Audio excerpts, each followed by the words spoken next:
The gift that God gave him was unusual and unlike what heroes usually choose. He could not be called either a warrior or a mage, he stood apart from any stereotypes.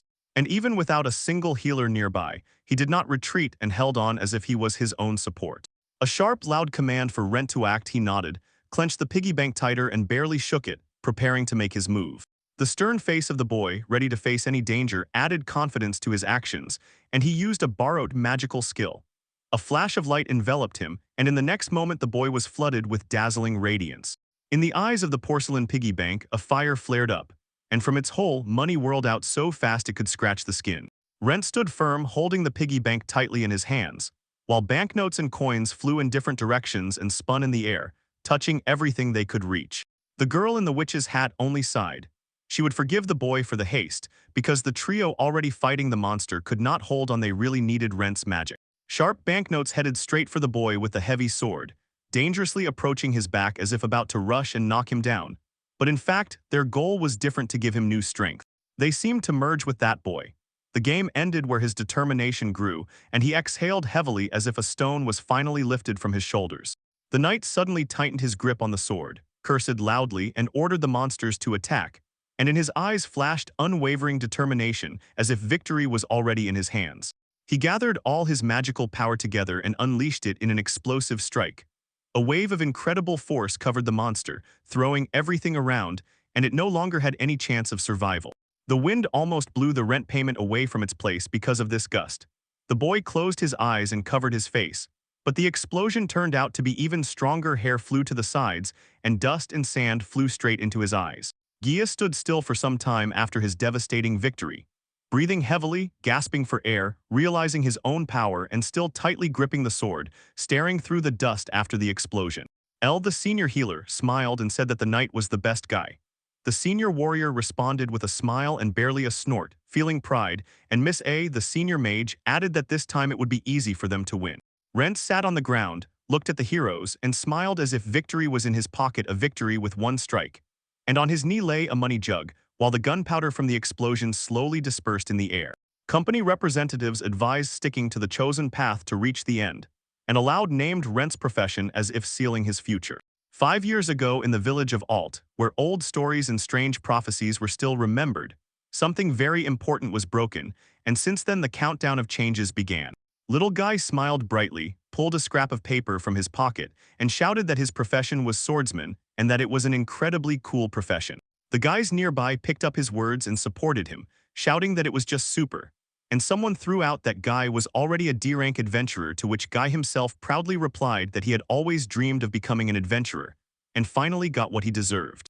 Goro stood nearby, raised a sheet, and declared that he was a future blacksmith, to which Guy smiled and replied that it was also incredibly cool because he got an E-rank. The boy said that he fights with a weapon he will forge himself, and the young blacksmith sighed sadly and admitted that he also really wanted to go on an adventure.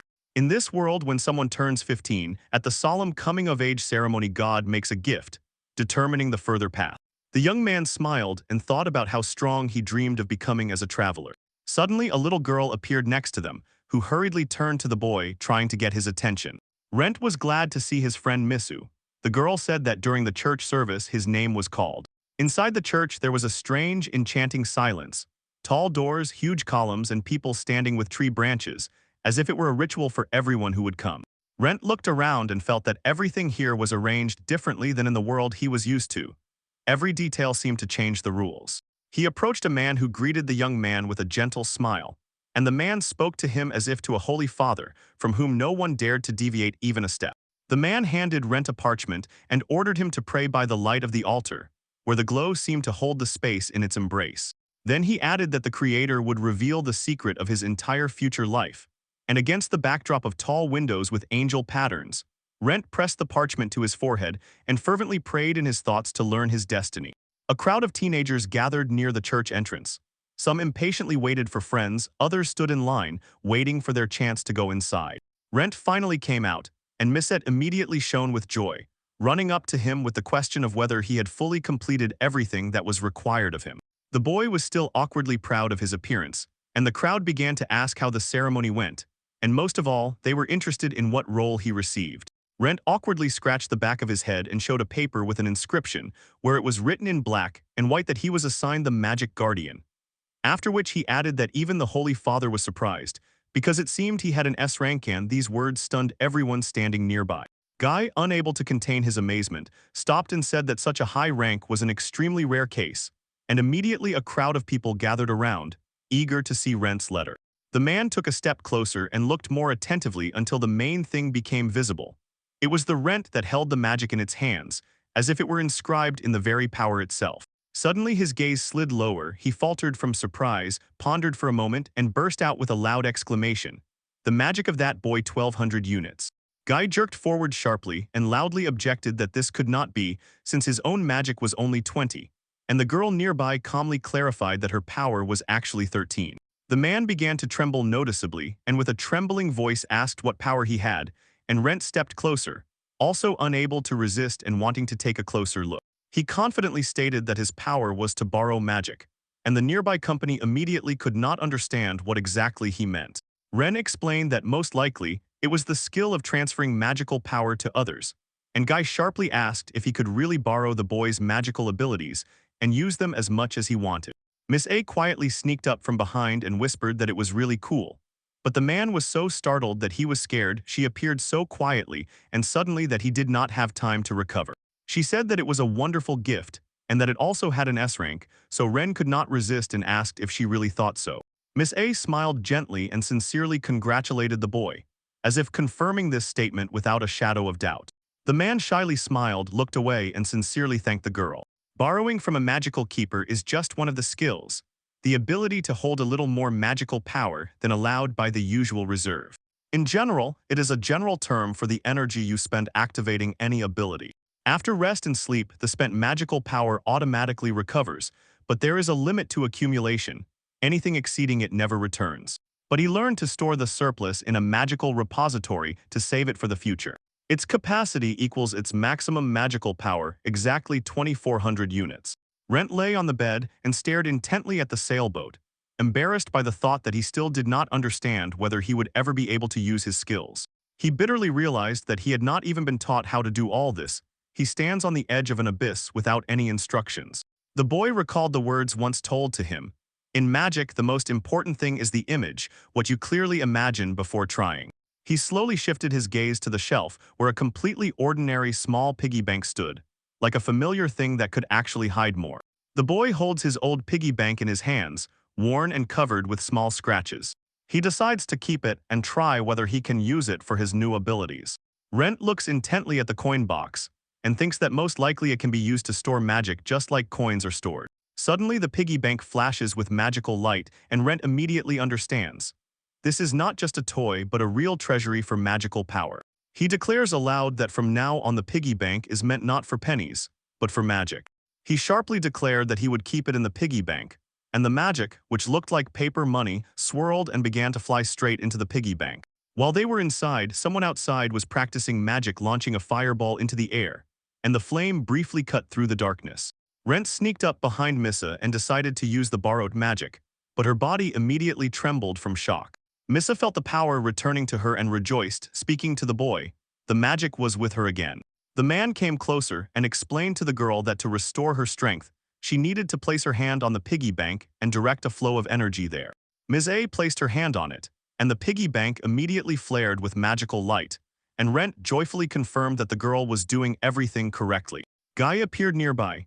He picked up the piggy bank, smiled, and asked what it was, to which Rent replied that it was obvious, and added that it was the best representation of a storage he could come up with. Maisie sharply turned to the boy to get his attention and stop him in his tracks. She stepped closer and asked if he wanted to go on an adventure with them. The girl explained that they were going to register a squad in the guild she, Guy, and Rent and then see who else they could find. The man froze, deeply impressed, and looked at them as if hoping it was not a joke. The boy stood nearby, wrapped his arm around his shoulder, and said that now there would definitely be no problems with magic. Rent explained that he would not be able to use magic as often as he wanted, and that if he borrowed it, he would have to return it, and the boy next to him just nodded, as if understanding everything. Mai smiled and said that Rent told how much he dreamed of a life full of adventures. Rent blossomed with a bright smile and confidently answered affirmatively. He sharply asked if they had already chosen a name for the group, and Guy without hesitation confirmed. They had already chosen everything. The man proudly raised the sword above his head like a solemn flag, and proclaimed that this was the sword of the boundless sky, a blade that would eventually cut through the very sky. Miss I placed her hand on the boy's forehead, checking his calmness, and quietly asked if he had changed his mind. Rent stepped forward, preparing to confess that it was extremely cool for him, but felt the boys smiling even brighter while the girl's mood was clearly worsening. Nearby, they were already thinking about the healer L. He would definitely be useful to the team and would heal wounds in serious battles when the hottest moment came. It was then that their adventures began. The group moved forward, as if a new road full of risk and decisive battles was opening before them. They worked focused to break the next pace of the battle and not let the enemy accelerate further.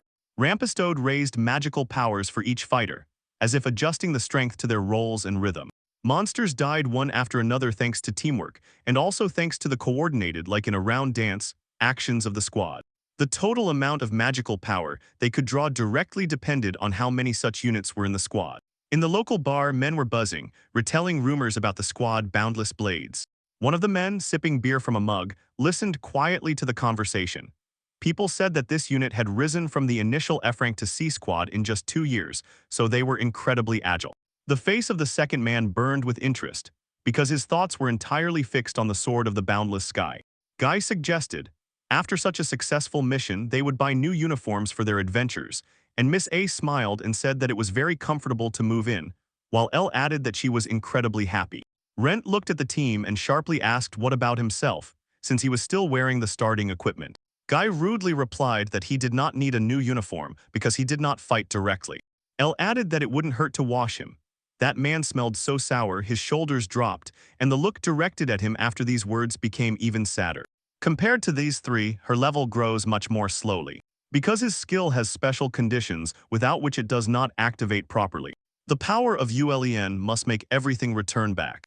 But in his case, he was approaching the team and was about to say that it was with the very magic the team had already taken. Guy sharply interrupted him and turned, intently staring at the stern face. Rent suddenly became embarrassed and shook his head in denial, explaining that he did not mean anything like that, because he simply could not say it. Once when their abilities were equal, they spoke freely and without any problems, but now a deaf barrier grows between words. The whole team politely converses among themselves, as if leaving the rent behind, and only with age does it become clear that the world changes perspective along with former beliefs. Elle sharply struck the ground with her staff and shouted a spell, amplifying the magic so that the air buzzed with energy. The monster suddenly lunged at Miss. She instantly dodged the blow and burst from under it, gaining a second to escape. The girl aims her weapon at him and loudly utters a firestorm spell. The fire smolders the monster from the inside, as if pulling it inside itself and slowly burning it to ashes. Guy stomps his foot on the ground, clenches his jaw, and does not take his eyes off the monster, as if ready to tear it apart on the spot. Swinging his sword, Guy raises a vacuum scythe in the air, cutting space in a moment of danger. The giant monster is finally defeated. It lies in the water completely motionless, blackened and sluggish after the battle. Guy smiles broadly, easily flips the sword over his shoulder and displays it as if it were a prize. His rank is B. L beams with a smile and says that today they celebrate a very ordinary victorious day, also with rank B, and Miss A adds that back then they were really weak. Her rank is also B.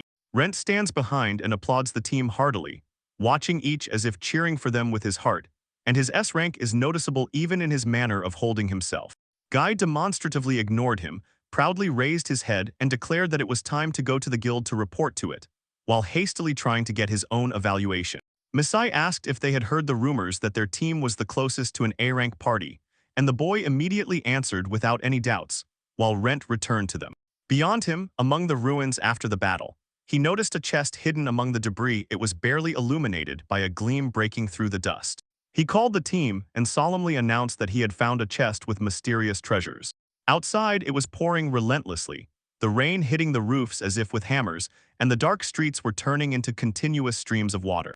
In a small hotel in one of the rooms, only one candle flickered, casting warm light on a very small patch of space around it. Rent sat before his team, and in every word of his shown longing he himself did not understand what exactly had happened and where these findings were leading.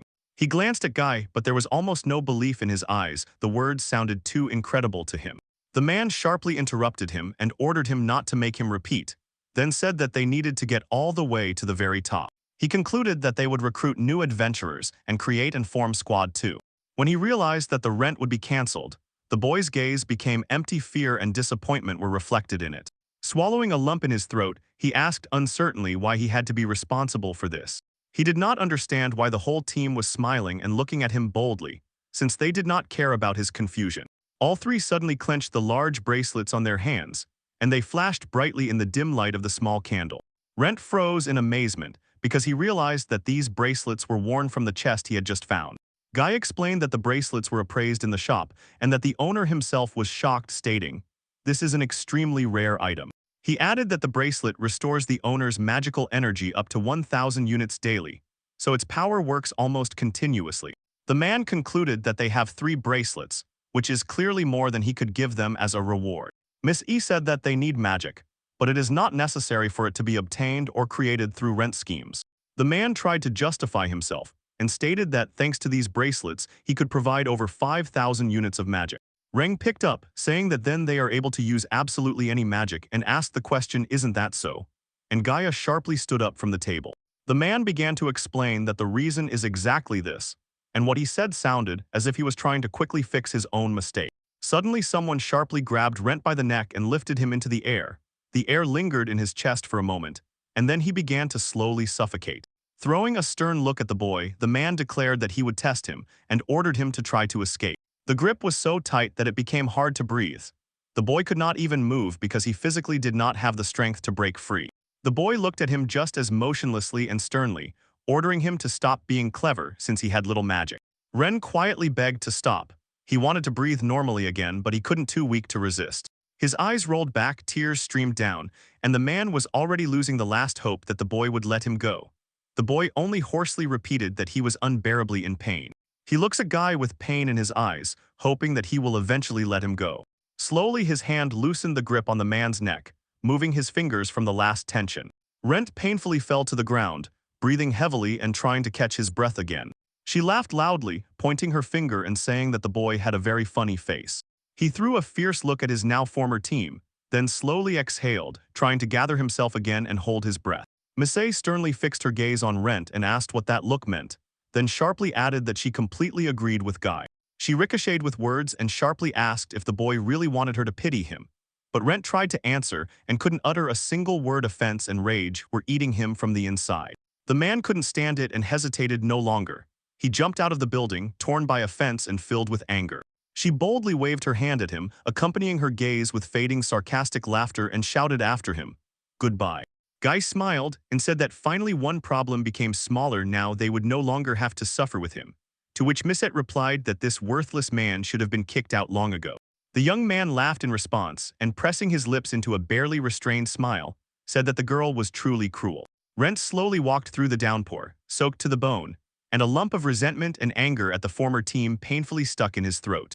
He remembered Guy's wild smile, with which he once tried to strangle him, and now felt his own hand tightly clench into a fist.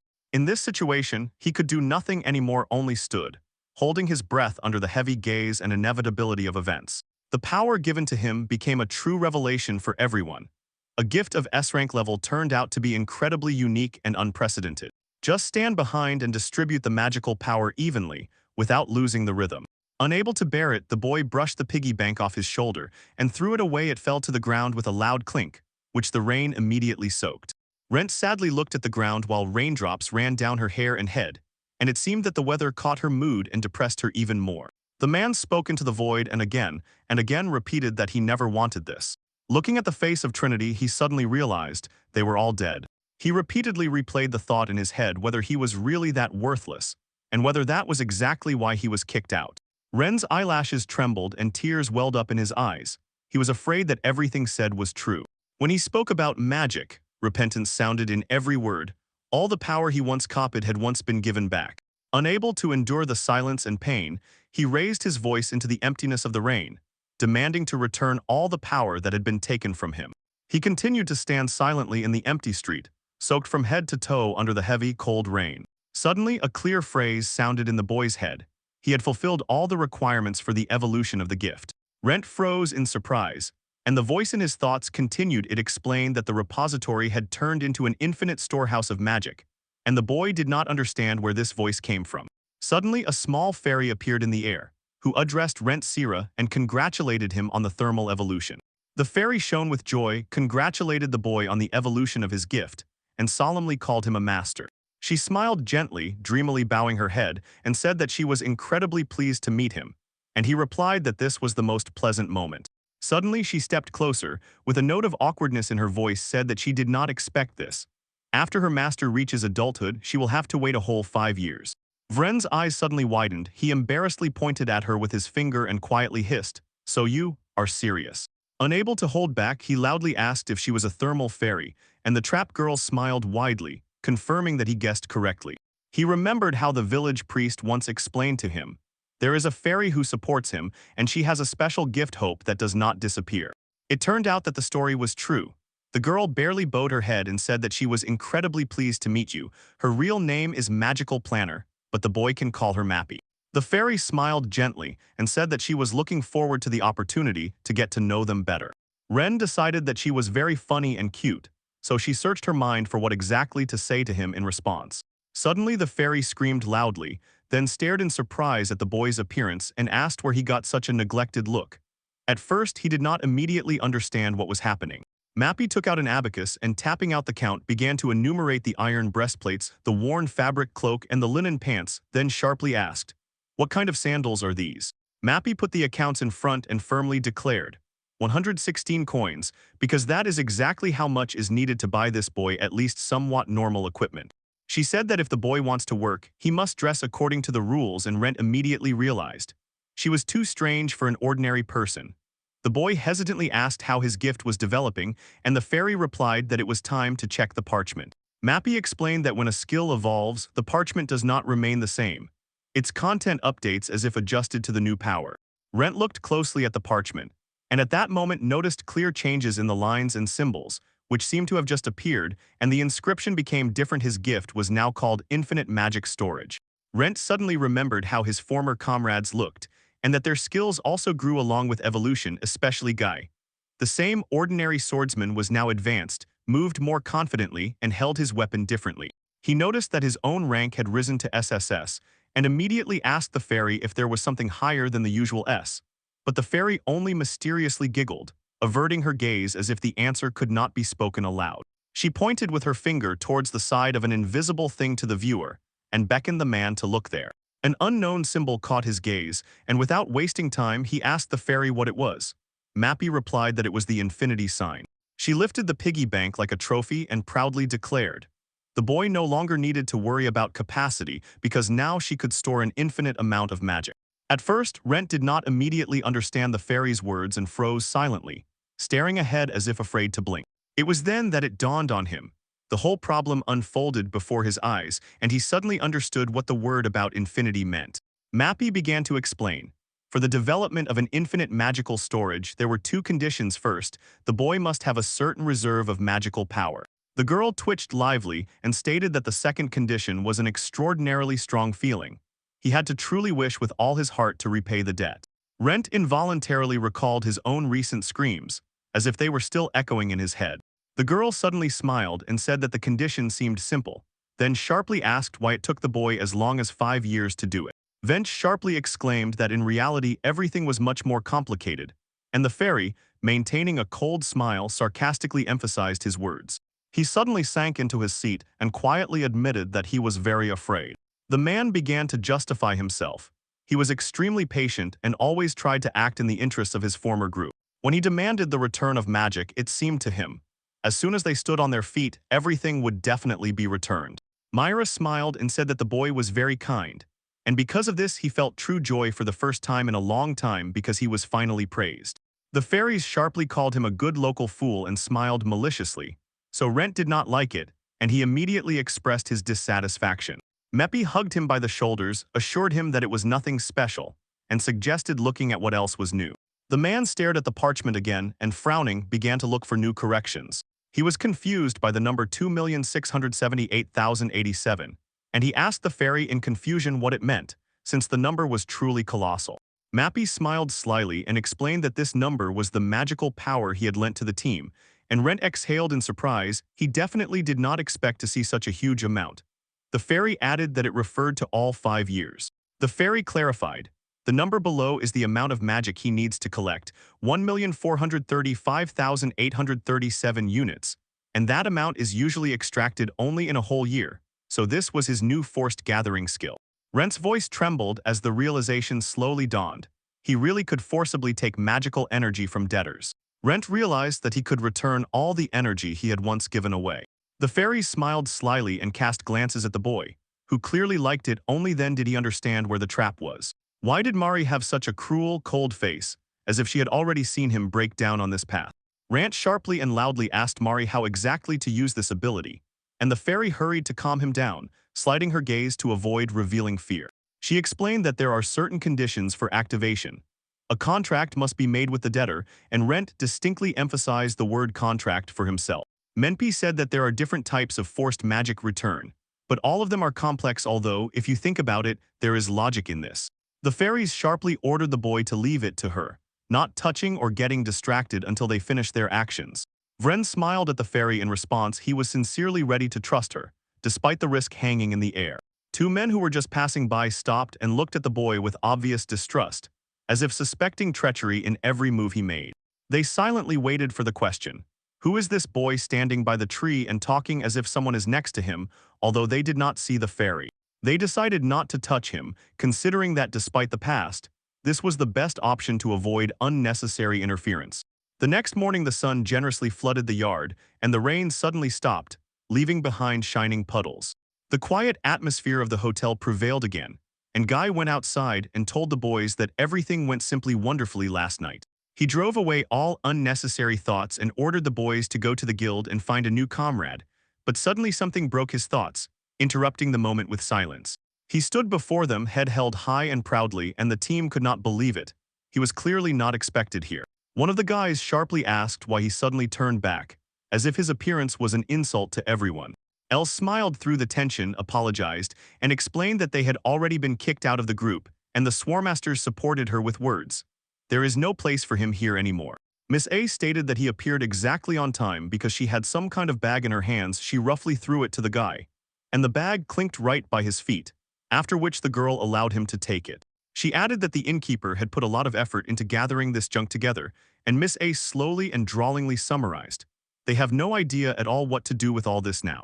Suddenly grabbing the parchment, Ren poked it right in the man's face, forcing him to fall silent. Ren solemnly named a long list of magical powers they had borrowed, and immediately informed the whole team about it. The man did not immediately grasp the meaning of what he heard, but still asked if they were ready to return absolutely everything they had taken over these years. The team did not approve of these words, and Misette sharply asked what exactly that man was planning. Ren frowned and roughly ordered everyone to keep quiet, as if every extra word could ruin the plan. He began to think that everyone already knew the simple rule. If you borrow something, sooner or later you have to give it back. We must return all of this, and at that moment Guy's face showed complete incomprehension of what was happening.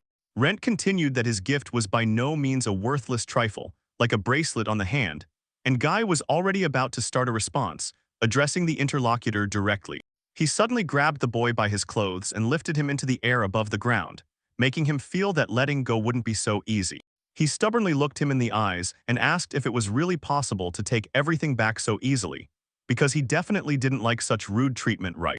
Rent suddenly got scared, and Mappy almost hovered in the air not far from him. Guy roughly demanded that the tenants show him more respect. He chuckled sarcastically, as if laughing at his own forced order. Rent tried to pull himself together to say at least a few words, because he truly wanted to regain his power. The young man harshly threw the other to the ground, who began to gasp convulsively and wheezed that that's what everyone says. Supposedly, the team is ahead. Lying on the ground, he politely asked to return all the magic that the team had taken from him. Guy stepped on his head and coldly declared that they would never do that again, then ordered the boy never to appear before them.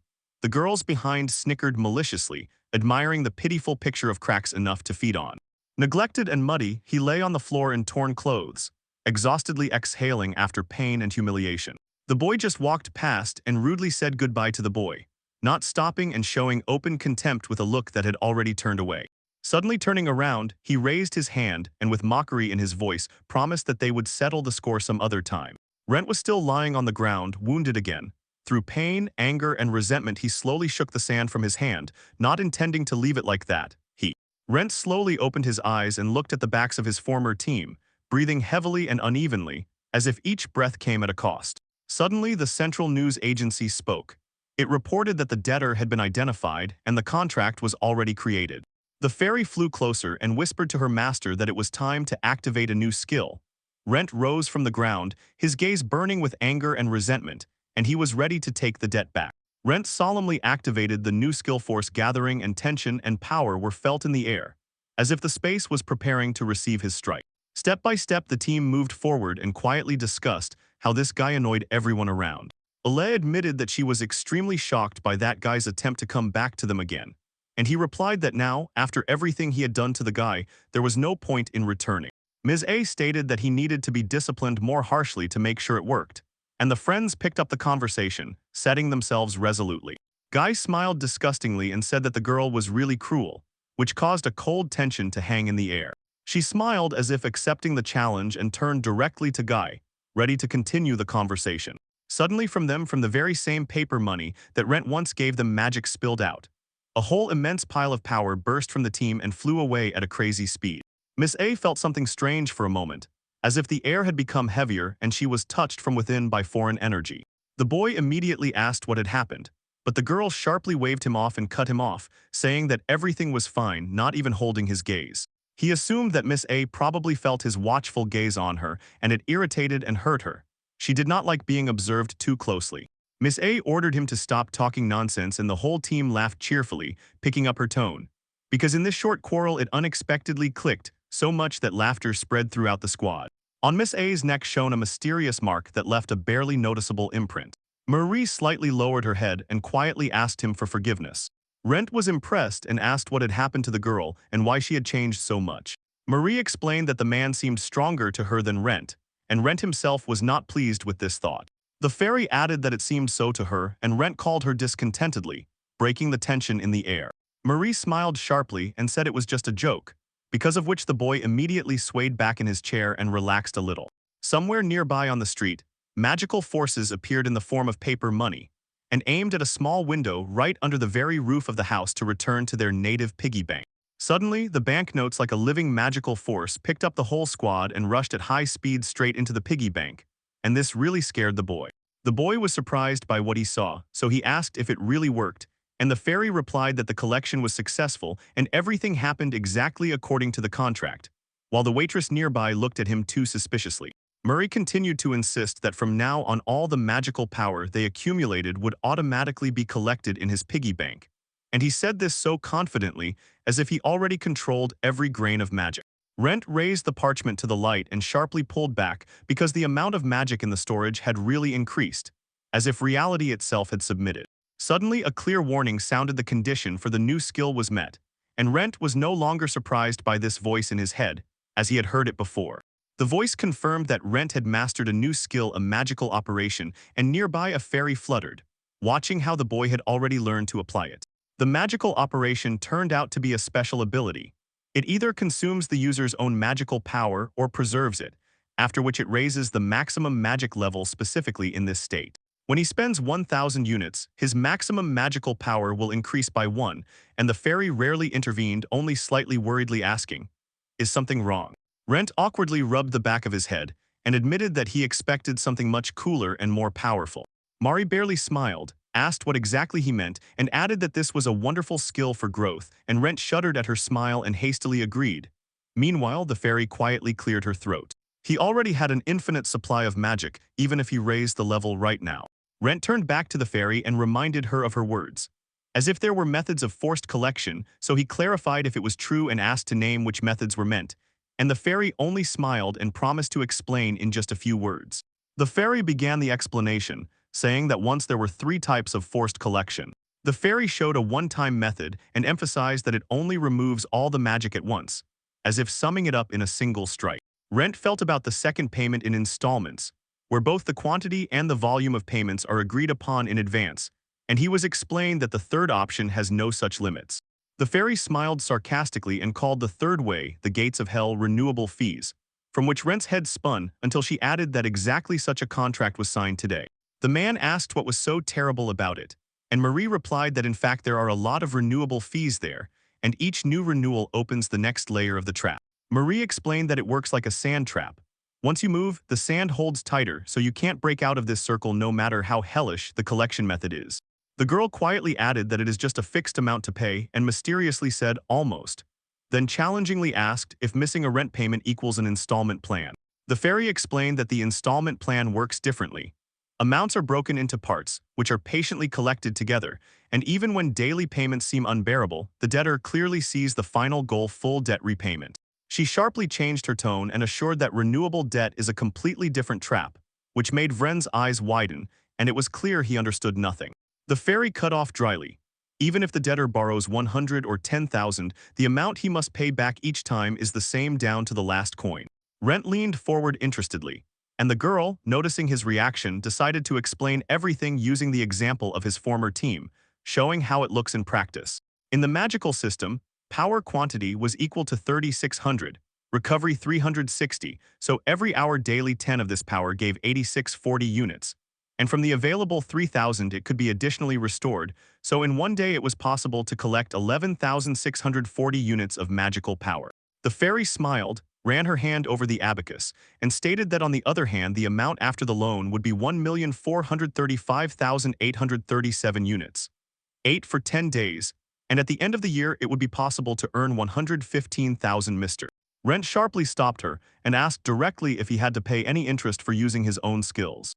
The girl continued to smile and replied that of course, the boy must pay because it is the power of an endless magical repository, and the boy immediately felt the fairy speaking like a usurer. Mappy added that if you collect 11,640 daily, it will amount to 116,410 days, and the accrued interest will turn into 115,010 days. At first, some bitter guests slowly reached Rent, and with every second his face darkened with understanding. The girl smiled ominously and without lowering her gaze continued to persuade. The principal debt amount hardly decreases. She added that lazy people still only pay interest, and as soon as a new month begins, the debts grow even more. Rent listened, frozen with a shocked expression. Suddenly and loudly he asked the fairy if they really made such a pact, and she boldly smiled in response. Yes, it is true. After her words, a malicious laugh hung in the air, and Rent felt as if that smile pressed him against the wall once again. The girl sharply reminded that the boy's former team never thanked him, so it was time to take what they truly deserved. The fairy continued his words, saying that he was insulted and expelled from the squad they all once created together. Her voice suddenly became rough and cold. She declared that those bastards were not worthy of pity or sympathy. And Rent, stunned by the sharp change in tone, turned to the girl and tried to appeal to her reason. In the fairy's smile flared a harsh, almost inhuman rage. She promised that they must be found, crushed by force, thrown into the abyss of despair, and made to regret everything, and the girl added maybe the problem lies in their very incompetence. Rent sharply called the fairy, trying to pull her out of dangerous thoughts, and the girl immediately reacted, turning to him. This guy sighed fearfully and admitted that it scared him a lot, while Mappy calmly replied that she was just expressing her feelings, so the people around did not understand why some stranger suddenly started shouting. Ren sharply objected, saying that everything happened quite differently, and at that moment the fairies smiled boldly, as if what they heard only amused them more. Slowly he lowered his head, as if shielding himself from the noise, and immersed himself in his own thoughts, remaining alone for a moment with anxious memories. Mempi explained that the contract can be changed at any time, and the guy finally understood what was said. His tension eased. The girl began to worry that someday the guy would have to apologize for this nonsense, and Rent only replied sensibly that he would think about it, keeping intrigue in his gaze. The fairy whispered that the boy was too kind for this world. She suddenly shuddered at the thought and added that he was most likely just a kind fool, after which Rent fiercely gave her a dissatisfied look and loudly attacked, ordering her to stop immediately. In a prominent place fluttered the guild sign, near which their team was recruiting new members for their own company. The girl pointed to herself and declared that she was a thief by birth and also very fast, but the team sharply said in response that they did not need that. A dark-haired man boldly announced that his gift was dark magic and emphasized that he was younger than he seemed at first glance, but the team cut him off. They did not need extra worries about a feeble old man. Someone abruptly stood up from the table, opened the conversation with one phrase, sent everyone away, and announced that the recruitment was finally over. He was shaking with indignation because he considered everyone who came today to be complete losers. Eltroit raised her chin and boldly declared that none of them suited her beautiful squad, and the boy agreed with her words with joyful enthusiasm. Mise grabbed the parchment and solemnly announced that this traveler was quite suitable, clarifying, "He is a sniper," so Guy began to carefully look at the paper in his own hands. The man froze for a moment and felt a strange chill. He noticed that he looked incredibly like someone painfully so.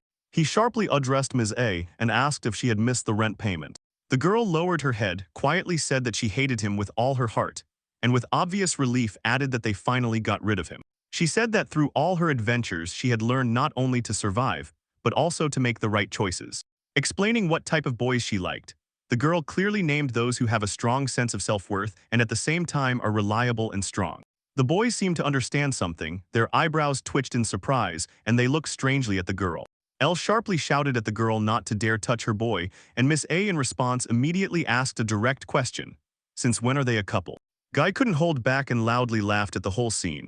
Suddenly the boy's attention was drawn to a strange mark on the girl's neck, and he turned to her, asking what it was. Miss was shocked, and Elle said that the same boy also had the same mark hanging on his neck, and this made both even more surprised. They looked at the girl more closely, and it became clear. All the team members had the same mark hanging on their necks. Miss A cautiously looked into the mirror and sharply asked what the hell had appeared in her reflection, and Elle replied that it looked more like a magical symbol, while Guy loudly assured he did not remember casting any spells. Miss A decided that now it was worth checking the statuses, because maybe there they would find the answer to what was happening to them. She stared at the owl parchment and realized something terrible. All her magical power had vanished without a trace. Maria, already in the form of paper money, quickly flew up to the roof of one of the houses. They all flew into Rent's piggy bank for fake money and began to accumulate inside, as if the transformation had become a final fact. The boy noticed that the magic in the storage had increased again, and nearby the fairy giggled as if she found it all funny. Meppy confidently said that the hero's team was now in shock from this whole situation. Ren began to think that if they found out that all this was his doing, he might lose control of the situation. He was 100% sure that they would come for him from that side, and asked the boy if he was really that afraid of them. She added that if so, then the boy had to beat them, and Rent could not believe his ears. It turned out he would have to beat someone, and in such a team. He opened his eyes wide, looked at the fairy, and said fearfully that he definitely did not have the strength for that. The fairy snatched the piggy bank, sharply flew up with it, and with a smile asked the boy if he had already learned any new skills. She gave him the piggy bank, then solemnly advised him to use the new powers he had just acquired to the fullest immediately, from that very moment. Rent stands motionless and looks straight into the eyes of his penny, carefully examining her as if seeing her for the first time in his life. Slowly he fully understood what was happening, and his face mixed surprise with a wave of determination. He cautiously asked the fairy if this was the next condition for the evolution of her next gift. Meppy only smiled mysteriously, as if behind this hint was an answer that could not be spoken aloud. The fairy began to recall how exactly that day the master's soul called him, leading him by an invisible thread of fate. She suddenly screamed about unbearable days filled with pain and begged that a new adventurer be born in this world. Her voice trembled with suffering for a life where the master had to hold on to others, yet at the same time she assured, all of this was already behind. From now on, Rent was forging his own path and setting out to create unique adventures, relying only on himself. Mappy told Rent that he was actually extremely strong and that he should believe more in his own powers. She smiled warmly and assured that if he encountered problems, she would do everything to support her master. Tears welled up in the boy's eyes, was immensely grateful to the fairy for these kind words. Rent smiled brightly and sincerely thanked Mappy with all his heart. The girl asked Rent what plans he was making for the future. She explained that by managing the collection of magic, she hoped that thanks to this they would raise their level and then everything would go as it should. Rent was delighted and declared that he knew a wonderful place they should consider. The girl said that on the outskirts of the city Melba, there was an artificial creation made by an ancient sorcerer. After forming the squad, Rent said he trained there for some time, honing his magic among dangerous ruins. Mandy stopped the man and asked exactly where this city was, and he replied that it was too far from here even for a fast Karyagith journey would take about 2 weeks. The fairy leaned over the tablets and began complex calculations. Nodding confidently, then said that even if the scoundrel started chasing them, these calculations would buy them some time. Mappy sharply suggested setting off to that city right now, and due to the increased rental cost, they agreed without hesitation, while the fairy began calculating the route about 3 weeks. The girl smiled slyly and promised that in 3 weeks they would have enough strength to fight against this boy's former team. She busily focused on trying to wash away the strange traces that suddenly appeared on them, squeezing a napkin and looking around cautiously. A huge carriage full of people rolled relentlessly over the cobblestones forward, as if following its own predetermined path wherever its wheels might lead. Rent sat on one of the chairs in the carriage, closed his eyes, and plunged into the whirlpool of his own thoughts and plans. While the boy sat motionless, he quietly applied a magical skill, preparing for the next step. The Rent turned into a fairy. He immediately declared that at the start he would spend only 1,000, then increased his maximum MP by 10 points, until suddenly the system voice solemnly announced that the condition was fulfilled. Now every time he uses the magical operation to restore magical power, its effect doubles, as if the magic itself works twice as hard. The boy was amazed. His strength had grown twice as much, since usually the restoration gave only 10%, and for him this was truly exciting. The fairy winked and said that this was still very far from the limit, but for now they would use the acquired power extremely carefully. The man in front of the carriage announced that the carriage to Melba would depart very soon, so they needed to hurry immediately. The Heavenly Sword team found themselves in the sorcerer's shop. The man was intently looking at the inscription on the girl's neck and comparing it with notes in his book, but found no match. Everything turned out to be completely different. The old man tried to answer a few questions for himself. Perhaps this was a fragment from ancient letters, but he still could not understand what exactly this sign meant, and Missette impatiently urged him had he finally understood yet. The man replied that although he had been working in this field for over 80 years, he had never thought he would come across a sign unfamiliar to him. Someone roughly approached closer, loudly asking why he suddenly became so emotional, and demanded that the old man resolve their problem as soon as possible. So the man quickly began to apologize, feeling burning shame. The team set off on a journey, and Guy sharply swung his sword, cutting the monster right in front of him and scattering it in the last throes of shadow. Mise extended her hand and threw a fireball to push the monster off the path. Then the flame cut through the air and forced it to retreat. The boy touched his cheek and immediately realized he had been hit, and the streak from the wound ached and pulsed with every movement. The boy was shocked. Usually monsters didn't even manage to touch him, so now this made him insanely angry. He clenched his fists as if ready to lash out at them right now. Miss took out a potion and said they were lucky because this magic was not infinite. She added that they would manage if they drank the potion and replenished their magic reserves, showing a bottle of magic restoration worth 10,000 gold in her hands. Guy sharply asked how many such bottles the girls had, and Miss replied that there were about 50, then pulled out a bag and showed a full pile of bottles, tightly wrapped and stacked. The boy was surprised by such an amount of potions, so Miss confidently said she had paid 500,000 gold for them, then shook her head and added that they would have to make do with what they had now. Missette warned that the bottles would eventually run out, and they urgently needed to clean the traces from the cabbage soup, which angered the boy as if it were a real thorn in his ass, and he turned away displeased from the sticky splashes. He pressed his palm to the wound again and, locking eyes with Ella, asked her to help him recover. The girl replied sharply and bitterly that she could not do that because she no longer had any magic left. The boy became insanely angry. He moved his face closer to hers and shouted that all her words were nonsense, demanding that she drink the potion and restore her strength. The girl wanted to object and said it was too bitter, but the man ordered her to stop acting like a child and asked if she was completely helpless without magical potion. Ellie could no longer endure it and cried out loud, while Miss A and Guy simply silently watched the scene, not intervening. The man silently moved forward, clenching his jaws and feeling his nerves about to snap from fatigue and anger. Miss A tried to stop him, but he shouted sharply for her to leave him alone and asked if it was really his fault that Ellie did not want to regain her strength. Elle sobbed fiercely and shouted that she would not drink the potion, but in her eyes burned a completely different desire to return her own magic. Mise grabbed the man by the hand, trying to stop him from fleeing, and froze for a moment, as if recalling or pondering something important. Rank surfaced in his mind, and at that moment a clear image flashed before him, demanding an immediate response. Suddenly the girl slowly realized. She did not want to believe it because what had happened was completely unthinkable for her, so in her thoughts she repeatedly returned to the one who cast the spell. Guy and Ellie became more alert from this suspicion and listened carefully to the girl's words, as if trying to catch a hidden hint in each of her sentences. Miss A quietly but clearly called him by name and blamed him for everything, while he calmly sat in the carriage and listened to the fairy, as if what was happening did not concern him at all. He glanced at the girl and asked if she really loved admiring nature so much, and the fairy smiled and replied that she simply incredibly enjoyed doing it again and again. The fairy sharply pointed to the horizon and asked what volcano was in the distance, to which Rent replied, "It is Mount Grimo," after which he added that there were rumors that the mountain's summit might be a dragon's lair.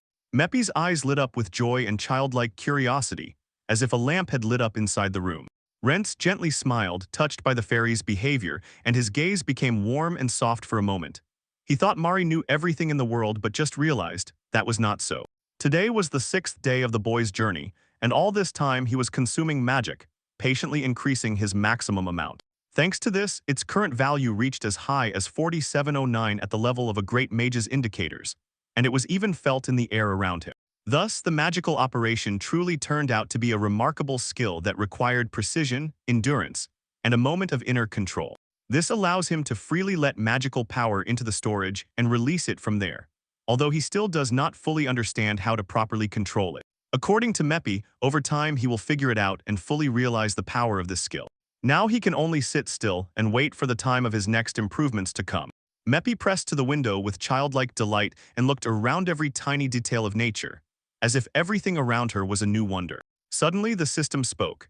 It reported that 350,000 units were spent on the magical operation, and immediately added that the condition was met, so the level of the magical operation increased by 1.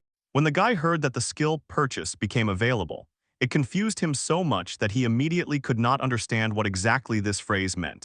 The fairy flew closer, flashed her eyes, and confidently said that her master was capable of doing this. Rent froze confusedly in place, and glancing at the parchment, said gloomily that nothing new had appeared on it.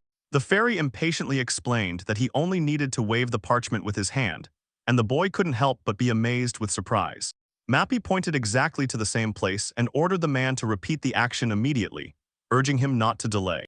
She added that he needed to swipe from bottom to top, and then the desired effect would appear. He had just rented it, just swiped up, and a whole bunch of new information flashed on the parchment. In shock, the boy's eyes widened sharply. Everything he saw was truly impressive, and the fairy asked if it wasn't a wonderful choice.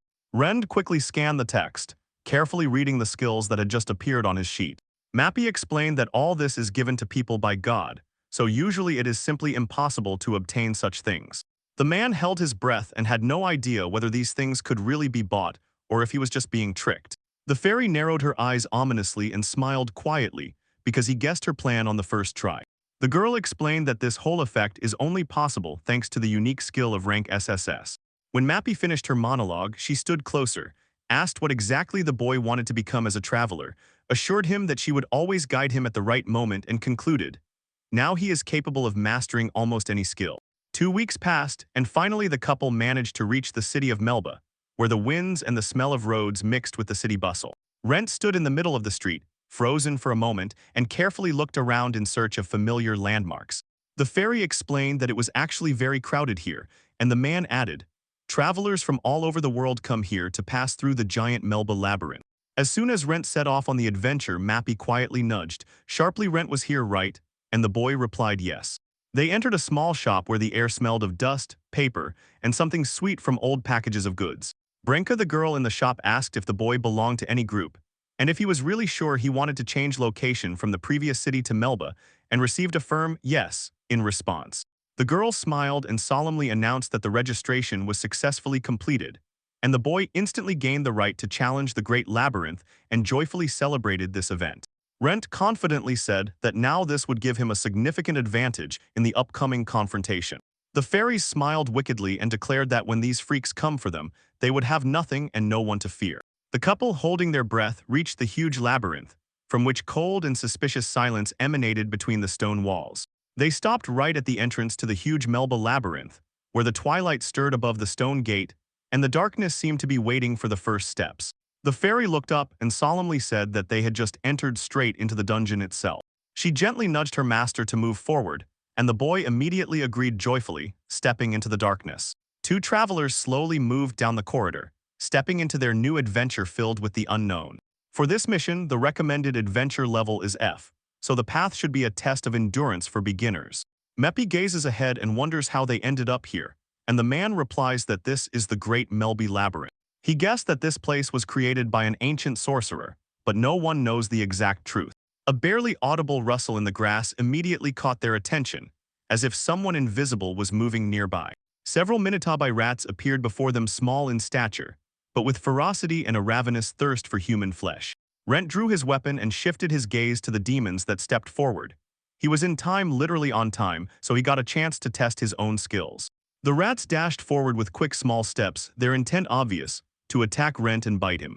The boy remembered how Mappy talked about a skill perfectly suited for close combat, and it truly sparked his interest. Rent pulled out a small dagger and explained to the fairies that it was needed for protection, but the boy almost never used it. Then Meppy just smiled. All is well, it's finally time to test it. Rent rushed forward and struck first, the dagger quickly slicing through the air and wounding a small rat. It was the refined technique of a first-level trickster, the same one that requires payment for each use, as the cost of use was 1,000 mister. The boy swung the dagger again and destroyed another rat, feeling the power rising in his chest. He was cutting them down one by one, not letting a single one escape. The fairy fluttering near the carriage window, and the carriage itself, spoke about the next type of attack: long-distance strikes. Rent guessed that he needed magic that could be applied easily, quickly, and accurately, and suggested one specific option to the girl. The rat suddenly jumped out from behind, dangerously opening its jaws and lunging, trying to eat the boy alive. But Rent intercepted its movement with his hand and prepared to strike. Rent sharply waved his hand and used fireball magic. This is first-level fire magic, costing 1,000 MP. Rent stood straight, keeping his back upright, breathing heavily after that attack, and his hand looked as if he had slightly burned it. The fairy quickly appeared nearby and loudly applauded the boy, praising his abilities and exclaiming that he was capable of mastering magic very quickly. Rent leveled up his abilities himself. Now he was faster, more agile, and also managed magic, all explained by Mappy's advice. In the grass nearby lay a small object, and under the sun's rays it shimmered strangely, as if hiding something important inside. The fairy noticed that these were not just jokes of random creatures. Rent explained that they were caused by rats, and what they dropped was a magic stone. Rent continued the story. In the dungeon, when they kill demons, those turn into magic stones, the power of which corresponds to the might of the enemy, and one such stone can be brought to the guild and exchanged for money. A light flashed in the fairy's eyes, and she asked if what was said was true, confessing that she was suddenly overwhelmed by an incredible wave of motivation. Rent sharply turned and glanced at the small group of people. They, fending off rats, were shouting loudly and wildly, waving their injured hands. The girl shouted that she was running out of medicine for recovery, and the man impatiently urged her to hurry up, demanding to gather quickly, because if they succeed, they will have good money. Manny Mappy quietly chuckled and called them ordinary newbies, to which Rent coldly replied that they themselves were the same. This boy remembered well. Earlier, he always stayed behind and gave the whole team magical power. The fairies smiled and looked intently at the rats. They noticed the girl, so they immediately moved towards her. She instantly informed the boy about it. Without a trace of fear in his eyes, the boy raised the dagger and destroyed the rats, and now everything would change for him once and for all. It was as hard as hammering to madness. The hand was heavy, breathing was disrupted, and every movement seemed insurmountable. He had never felt anything like this. Strange warmth and sharp excitement mixed in his chest, as if an instinct had just awakened. The man sits on a stone, slouches, and silently looks down at his feet, as if trying to gather thoughts from the fragments of silence. He sharply threw his hand forward and unexpectedly used first-level healing magic of restoration, which costs 1,000 MP per use. Mappy joyfully flew nearby and declared that at this pace they would very soon reach the next level, and the boy immediately agreed. He suddenly laughed, ringing and joyful, and told the fairies that he really wanted to stay here longer and test himself even better. Meppy smiled widely in response, and said with inspiration that it was simply a wonderful idea. Rent and Miss A softly settled into the cart and slowly moved toward where the circumstances indicated, calmly moving forward. The man sharply turned to the girl and asked if she remembered his dream adventures. Miss A smiled broadly and replied that of course she remembered everything.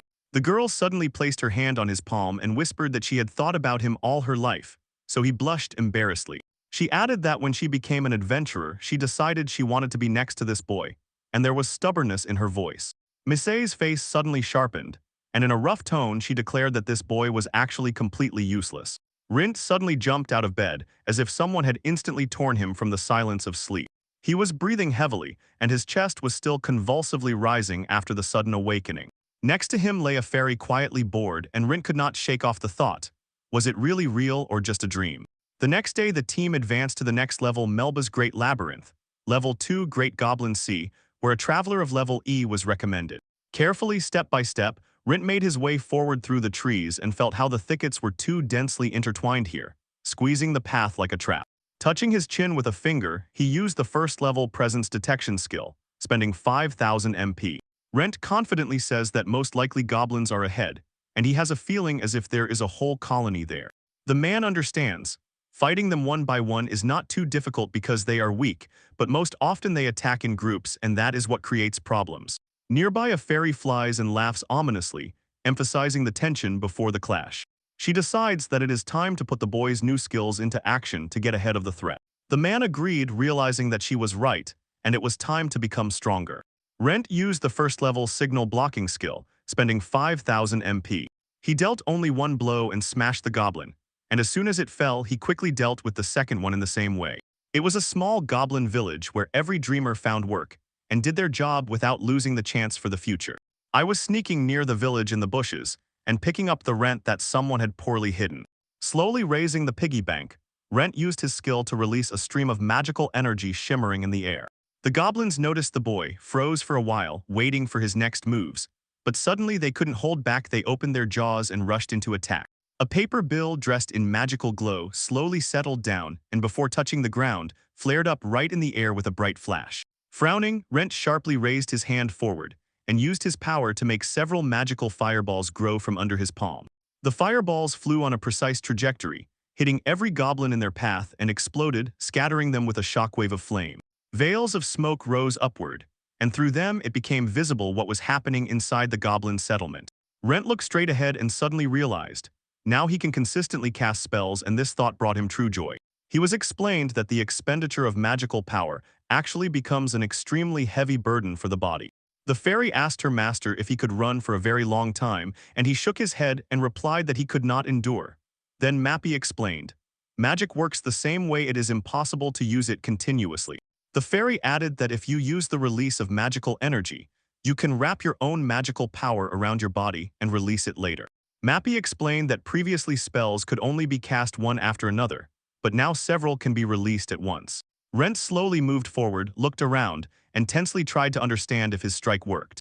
Suddenly, a huge figure of a goblin emerged from the darkness before the boy, a goblin chieftain, the leader of the entire colony. Rent released several more fire projectiles, and they flared up with explosions just at the moment they reached the goblin's body. Goblin leader burned to ashes, leaving behind only the ashes that settled on the ground. The fairy suddenly screamed loudly that everything turned out as it should, and the boy nervously burst into trembling laughter. The girl burst out in a shout, exclaiming in surprise. Rents managed to single-handedly capture an entire colony of goblins. Rents only barely smiled in response, and calmly objected, saying that he was not alone, and the fairy was somewhere nearby. Meppy awkwardly laughed as if she did not believe what she heard, then blurted out that it was very sweet of him. The fairy suddenly gathered herself, raised her fist up, and declared that they needed to keep the same spirit and move forward. The couple entered the guild, where the smell of old documents and metal coins was already in the air. Near the heavy scales stood a pretty girl and announced that now they would weigh the stones left after the goblins. There were exactly 1341, which amounts to 134,100 gold. The girl continued the ceremony.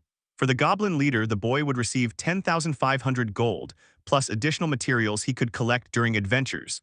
The total came to 42,000 gold, and she was almost pronouncing the final figure as if listening to her own words. In the end, it came to 186,600 gold. The girl placed a huge sack in front of the boy, and it deeply impressed him, while the fairy's eyes flashed with the insane amount. When night fell on the city, the boy and his companions settled down to rest in a small hotel where dim lamps barely lit the dark corridors. He busily ate fried squid, as if every minute between bites was worth its weight in gold. She smiled with satisfaction because a hearty lunch brought her true joy and lightness in her chest. Wrench said that thanks to their joint efforts, the rank of the boy adventurer rose from E to D, and he immediately understood. If he continued to apply the acquired skills, he would become even stronger. Clenching his fist, the boy decided for himself. At this pace, he would soon be able to stand up for himself and fight back against Guy, and these thoughts only strengthened his desire to train. Param proudly smiled in response and assured that as soon as the boy transferred to another city, the former team would not find him for a very long time. They just needed to wait until they learned about the contract and rushed to search. Mappy reported that they needed to accumulate another 150,000 units to move forward.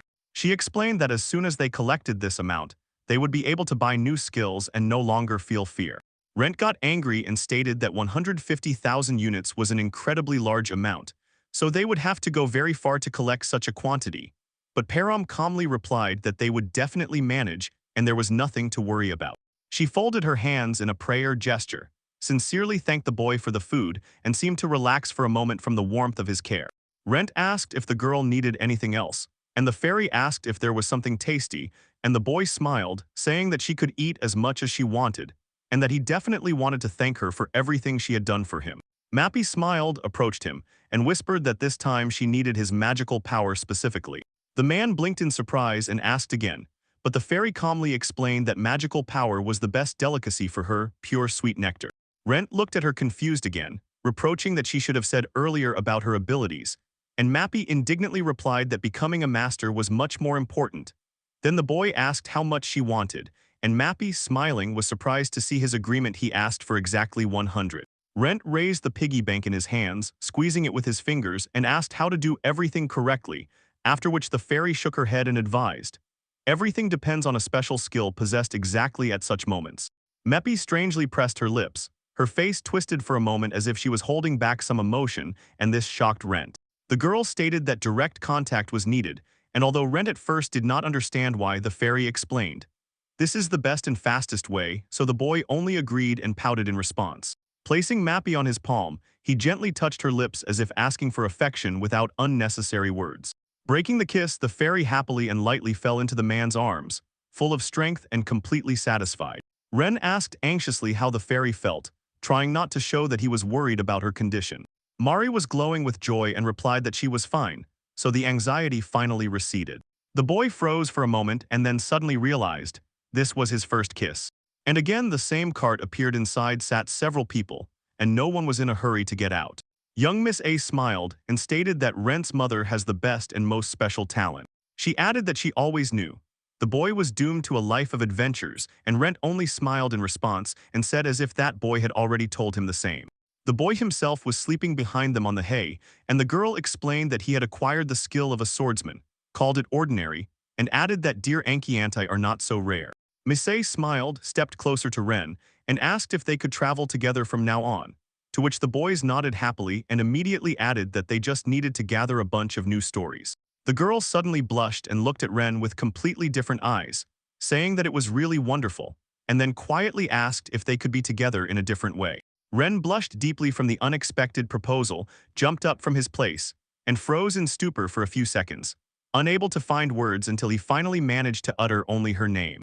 Miss A, trying to be as cute as possible, gave a cat-like look with her eyes and asked if he loved her, and Ren answered uncertainly and very shyly, yes, after which his gaze darted in different directions and his cheeks blushed even brighter. Miss A decided to make the first move. She took a deep breath, puckered her lips, and slowly moved her face closer until after a few seconds her lips became dangerously close to Ren's lips. Suddenly, instead of warm lips, the boy felt cold, opened his eyes wide and immediately realized it was not a kiss from the girl, but he was touched by an apple. Ren was clearly very displeased, so he screamed in fright and immediately told her about it, while Miss A laughed and began to apologize to the boy for such a silly joke. The girl smiled gently, apologized again, and explained that she was not ready for any serious relationships yet because the thought seemed silly to her, so she just wanted to joke. Scratching the back of his head awkwardly, he said that now he definitely understood everything, and his awkward smile showed that he did not hold a grudge because they joked at his expense rather foolishly, and he saw no reason to be angry. Suddenly, shouts of the boys came from behind. The noise outside irritated him, and Ren turned his gaze to them, surprised by his own sudden awakening, while Miss A said that they could still sleep a little longer because the city was far away. Ren, with a heavy pain in his heart, remembered all this. His loved ones were betrayed and exchanged for some bracelets, so now he was ready to go to the end for revenge. Anger, despair, and a painful sense of loss engulfed the boy, making him think only of revenge and demanding retribution to get everything back and even with interest. If he had not met Mappy, how would his life have turned out? He might have continued wandering under the same rain, turning into useless trash for society abandoned and forgotten. He adjusted the blanket over her small body, carefully pressing the edge so that she would be warm all night. Looking at the fairy, Rent felt a strange, lingering warmth that was unlike love or deep affection. And he himself could not fully understand what exactly he felt for this little evil girl. Just looking at her and his soul warms and calms, he feels alive again because her presence shelters him with peace and warms his heart, making him realize he is not alone. He understands that they are glad to see him, takes the blanket, quietly covers himself and just as quietly whispers good night to the sleeping fairy nearby while stars brightly flash over the city. In the air flickers a gilded reflection, as if an adventure adorned with gold weaves into his thoughts and softly illuminates the darkness.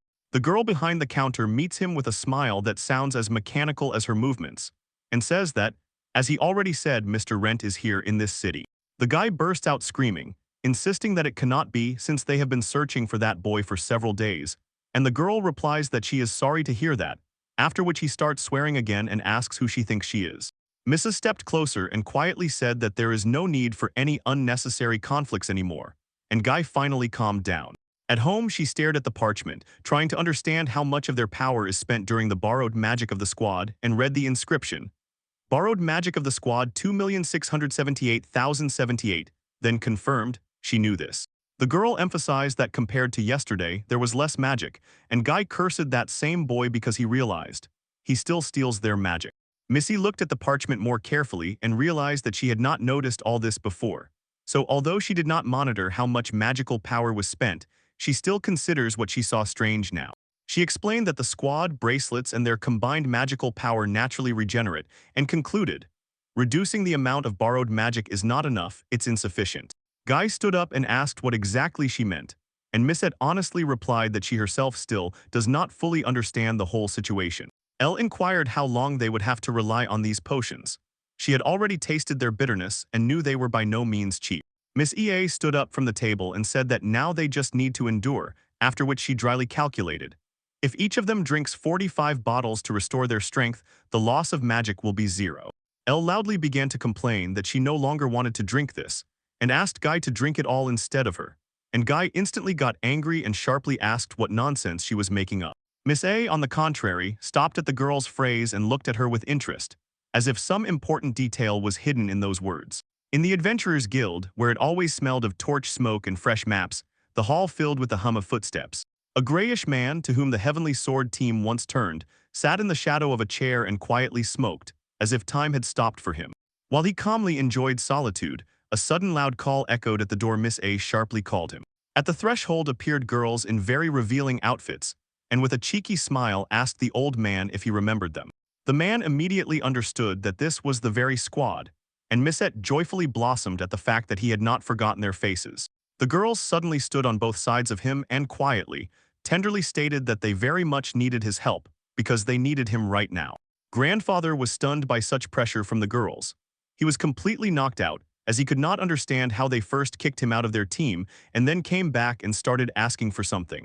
At the next table in this whole scene of events sat Guy, and his face showed complete annoyance because he remembered how Miss A built the entire plan on her idea. Maria took the magic but only stole a certain amount. She rarely got up from the table, but each time she spoke to the point, saying that the team needed to increase the total amount of magic, and that they simply needed a recruit with a high magic score. Guy was satisfied with this plan and decided that he would reduce his influence on others, so I'll even called that girl a genius. Showing the old man's parchment, which they had visited not long ago, the travelers realized he was really needed by them and now had become a clear target, and they found him quite quickly. In a playful manner, Miss A begged the old man to answer, pressing as close to him as possible and hoping that her plan would work. She wanted to believe in it and did everything she could for that. The old man only silently watched, his red cheeks burning, while he tried to gather strength and raise his gaze without looking away. Suddenly, a small group of travelers sneaked up from behind, surrounding the old man and turning to him, and he barely restrained his joy because finally his team had appeared. The boy asked who those girls nearby were, and the old man answered without boasting. They were nobody special, just wanted to ask something, that's all. Missette sharply asked the man if he was no longer free, and in response heard that everything was not so straightforward and he had not completely lost his freedom. The old man grumbled that the whole guild had long known the truth. The heavenly sword stream was actually distorted by a strange curse, and his mocking tone and nod towards their achievements immediately showed what level they were at now. He paused, apologized, and firmly said that he definitely would not get involved with people of that kind. Because for him, it would be equivalent to taking their curse upon himself, and he definitely did not need that. No one needed any rumors. Misei loudly complained about injustice, and Alette tried to calm her down, while Guy clenched his teeth in anger. They had been humiliated more than ever before, they could not believe their own ears and were already burning with the desire to smash something. Soon the boy was caught by a conversation behind his back. The girl who was never taken into this team mockingly advised to look supposedly, they themselves did not accept her, and now they are even begging. She concluded that their team should not have behaved so arrogantly, and the man next to them suggested, they probably really upset someone, so now a curse hangs over them. The girl sighed and said that at first she really liked it, but the man replied that their time was already over, and neither of them cares about the fate of the team because it is their fault. The man approached from behind too closely and rudely asked if it was really about them, and anger boiled inside him in every movement, in every word, as if he was ready to silence them with one strike on the table. He grabbed the man by his clothes, cursed him, and shouted at the top of his voice, sharply asking why he was talking nonsense and if their time had really come, then added that he would also try to stop him. Suddenly, the administrator addressed the Boundless Sky Sword Squad, as if announcing a decisive order to someone right now. The girl calmly said that she had already processed their question, and now definitely knew where Mr. Rent was located. Miss A and Guy sharply jumped up close to her, and with brazen impatience snatched the question of where exactly he was. The girl, without lowering her eyes, answered that Mr. Rent was quartered in Melba. The girl was extremely impressed that the boy dared to reach the city of the Great Labyrinth. Miss A gawked in surprise at how he managed to get so far, and Guy just carelessly gaped and said that he did not care. He sought to find him and destroy him with his own hands. His eyes burned with rage and a desire to erase everything in his path, and he also dreamed that the boy would catch his gaze. Guy emerged from the bushes after a long journey, breathing heavily and looking around as if he had just passed a deadly dangerous path. The fairies screamed sharply, joyfully showing that they had managed to find the entrance to the third level. Rent said that further monsters would become much stronger and more dangerous, so he would have to sweat much more than usual. Level 3 Wright's Cave, recommended adventure rank D. Mary whispered that she had just felt a trap. The room dimly lit the corridors, as if deliberately hiding exactly where the danger would wait. The girl suddenly came alive. She clearly liked the dark mood here, and she suddenly felt something like a classic dungeon, which made the tenant confused by her confidence. But instead of resistance, he caught her mood. He even began to look around this dungeon with pleasure, saying that his heart was beating faster from excitement, and the fairy replied that she felt the same. At the last moment, shielding from the blow, the protagonist swiftly drew a dagger and struck directly into the main core of the skeleton. It happened suddenly, but the enemy was already defeated. Rent assumed that monsters on this dungeon level attack by sound, and then the fairy suggested a good idea. They could communicate telepathically. The boy was shaken to trembling by the voice in his head, and Mappy gently calmed him, explaining that he could do the same. He dared to speak to her, but the fairy replied that she could hear him. And then Guardian, offended, remarked that she should have warned him about such an ability during the journey, and Mappy just laughed and apologized. While the team was advancing further and further up the floor, the fairy felt that it was much cooler here than on the previous levels. Since caves disorient, the boy acted cautiously and used the spell Detect Presence to avoid running into an attack from blind spots. While he carefully examined the results, nearby he noticed adventurers already fighting a monster, so he decided to look at it even more closely, searching for vulnerabilities. In a moment, the main hero dashed off running, and everything got mixed up for his companion, so he immediately wanted to find out what had happened. Rent assumed they were irregulars. The fairy did not understand, so the boy explained that these were strong enemies who did not match the dungeon's difficulty level, and sometimes demons from deeper floors could still appear above. This was what the boy was heading towards the monster, and Mappy guessed. Her mistress wanted to join and help those poor souls, and he only quietly apologized for his soft-hearted nature. But the magical planner did not worry about others' feelings. She sensed real benefit in this confusion, and was already planning how to use the opportunity. Ren accidentally came across some strangers nearby, and the warrior sharply shouted, "Why is he wandering around here?" So the stranger immediately began to apologize. While a quarrel started, the mage quickly pulled his friend away, and the healer supported him so they would not fall into a trap. The girl was outraged that they were running away like this without explanations, but the warrior stubbornly assured, this was better than dying, because the mage could only add that luck would surely find them elsewhere. When the strangers left, the fairy returned to Ren and asked if these were the travelers who had already been attacked. The gatekeeper shook his head, thinking it was not them, but still felt some unevenness in their gait. The most troubling thought was that someone definitely stayed behind. Mappy assumed that someone could not escape, and then the boy abruptly pushed forward until ahead he met a dead wall. After a closer inspection, it became clear. This wall was made of a material different from the rest. It was created by magic, and when the boy touched it, he felt a warm tremor under his fingers, so it had been erected very recently. An obstacle was placed by the team of travelers, which the protagonist stumbled upon by chance. Rent noticed this and asked his companion to retreat, after which he released a fireball and destroyed the wall. When the dust settled, a terrifying enemy rose before the main hero, a skeleton shackled in handcuffs. And before the boy could gather his thoughts, the fairy instantly pointed him to the exhausted warrior. The girl was trembling with rage, not intending to retreat. She shouted with all her might and called the monster to attack, as if every word was meant to be bait. While the girl was fighting another monster, the man impatiently and persistently urged her, asking her to move faster. She finally listened, felt the fairness of the advice, and apologized for her previous mistake. The mage placed his palms on the boy and covered him with healing magic, from which the body began to release pain. The boy casually teased that it took forever, and the mage just waved his hand as if it was a trifle. Today the whole team planned to break through to the third level, and the mage did not object. He had enough magic for the moment until they encountered a whole horde of creatures. The girl, holding back pain and gathering her last strength, muttered, "Heal me properly." But her companions were not going to spend any magic even on a small scratch. Another girl looked at Rinka as if she had almost no value and only coldly pushed her with her shoulder. So the warrior was embarrassed and quietly, awkwardly apologized. The team members accused Rinka of the fact that they still remained at rank D, saying that everything was stalling only because of her, and asked her not to interfere in battles. The girl again quietly apologized, clenching her fingers in helplessness. But instead of relief, her apology only angered one of the companions. He said that what was needed was not apologies but more effort, and at that moment something suddenly frightened the boys. The air seemed to thicken with a sense of danger.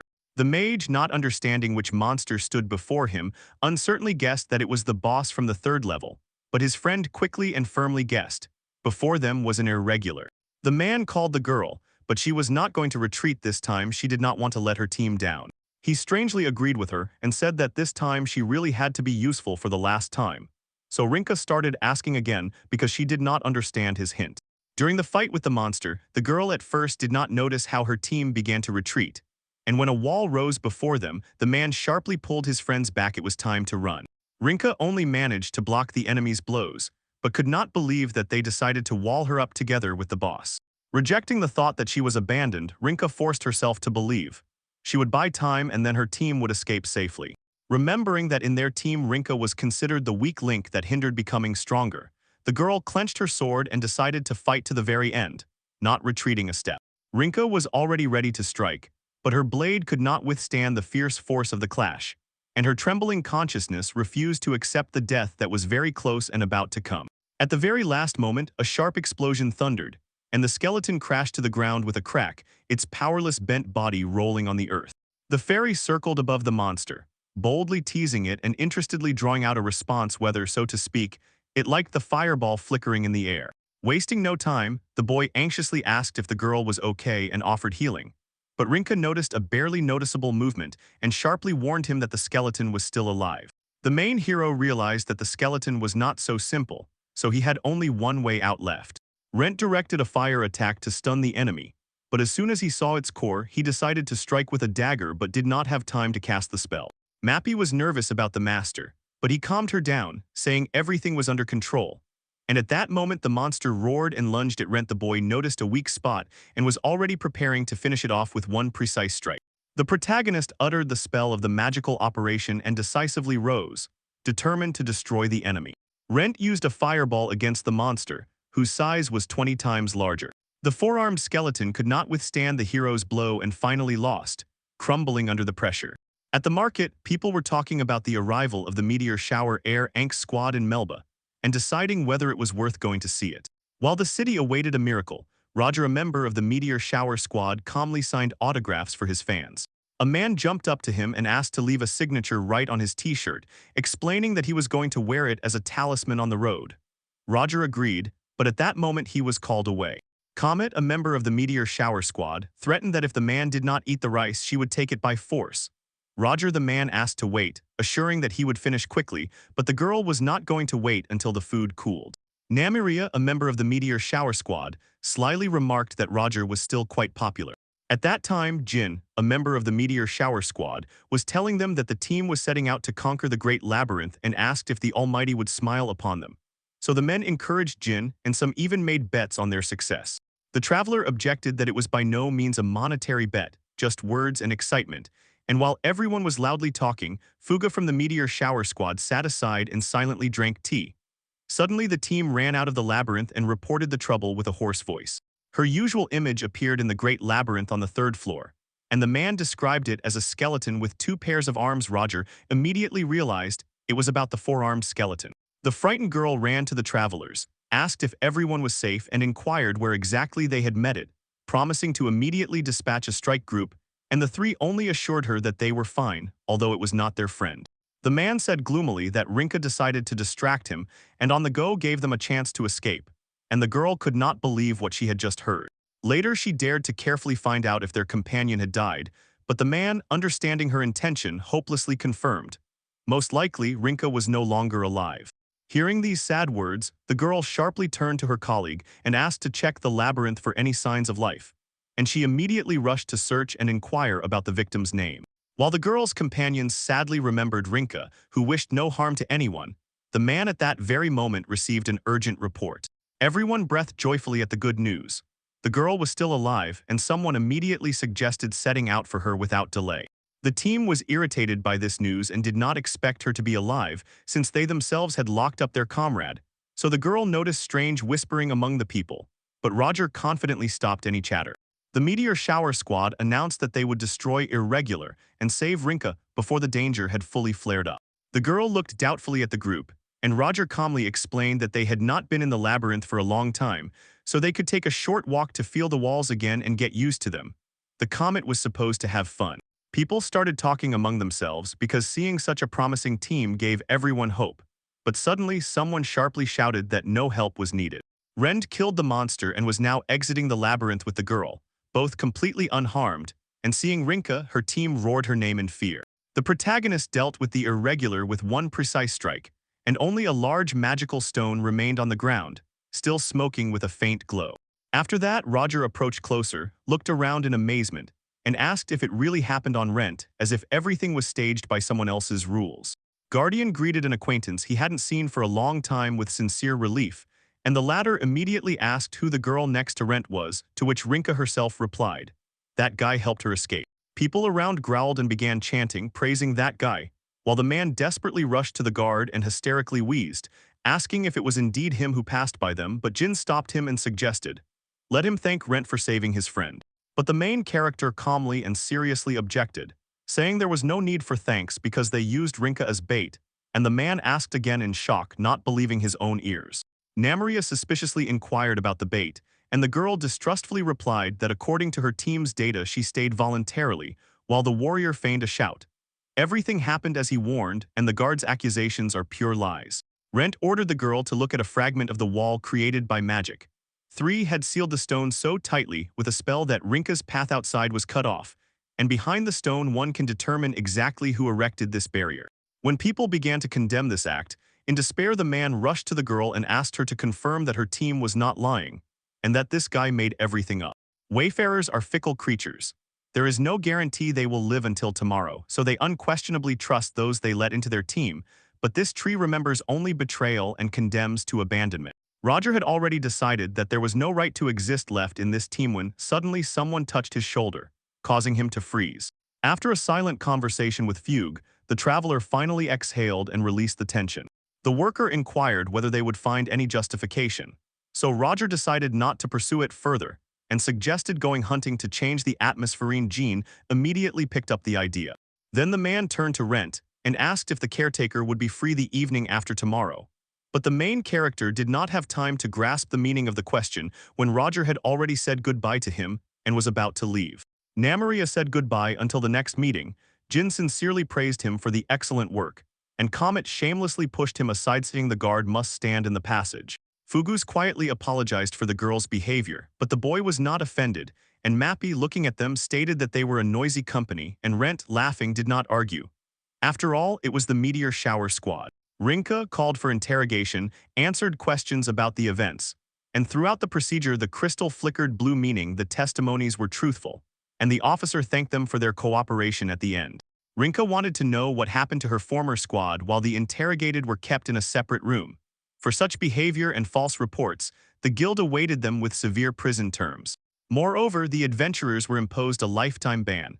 They would be forced to work long in the mines, with no chance of returning to their past life. Rinka tried to sort everything out, gathering answers. But in the end she only quietly said she understood, and in that short phrase was hidden all her restrained pain. The girl thanked Rent once again for his help, and the boy wondered what she would do next. But she had no plans. The team had fallen apart on its own, leaving emptiness behind. The keeper, trying to cheer her up after the adventure, sharply poked a finger at a huge bag of money earned by destroying that skeleton. Rent explained that the credit was primarily hers, so he wanted to at least treat the girl. But she shyly hesitated and tried to refuse. The man honestly admitted that even his own partners had left him, and Rinka froze in surprise. The guard added that since they were already here, he was ready to listen to her complaints. As soon as they settled in the tavern, the girl said she had been dumped for the 7th time, and the main character found it hard to believe such a number of betrayals and rejections. She openly admitted, "The heart breaks not because of the refusals themselves, but because of something else entirely, something that hurts deeper than any escapes." Rinka received a gift, the Usura Path, but it did not save her from life on the battlefield. And what impressed the man most was not even the skill, but the rarity of this gift, as it was unique. The girl said directly that these were only words because she herself felt weak. She could not even handle her own sword, but the imposed gift still forced her to fight. His fate was to fight until death, and he sincerely suffered from this, since his former partners left as soon as the rent became useless to them, and the guardian hated himself for his own weakness. But that gift could save him. It is called the Infinite Magical Storage, and it is the same unique skill as Rinka's, so she pondered the heard word and wondered if she could ever become just as confident.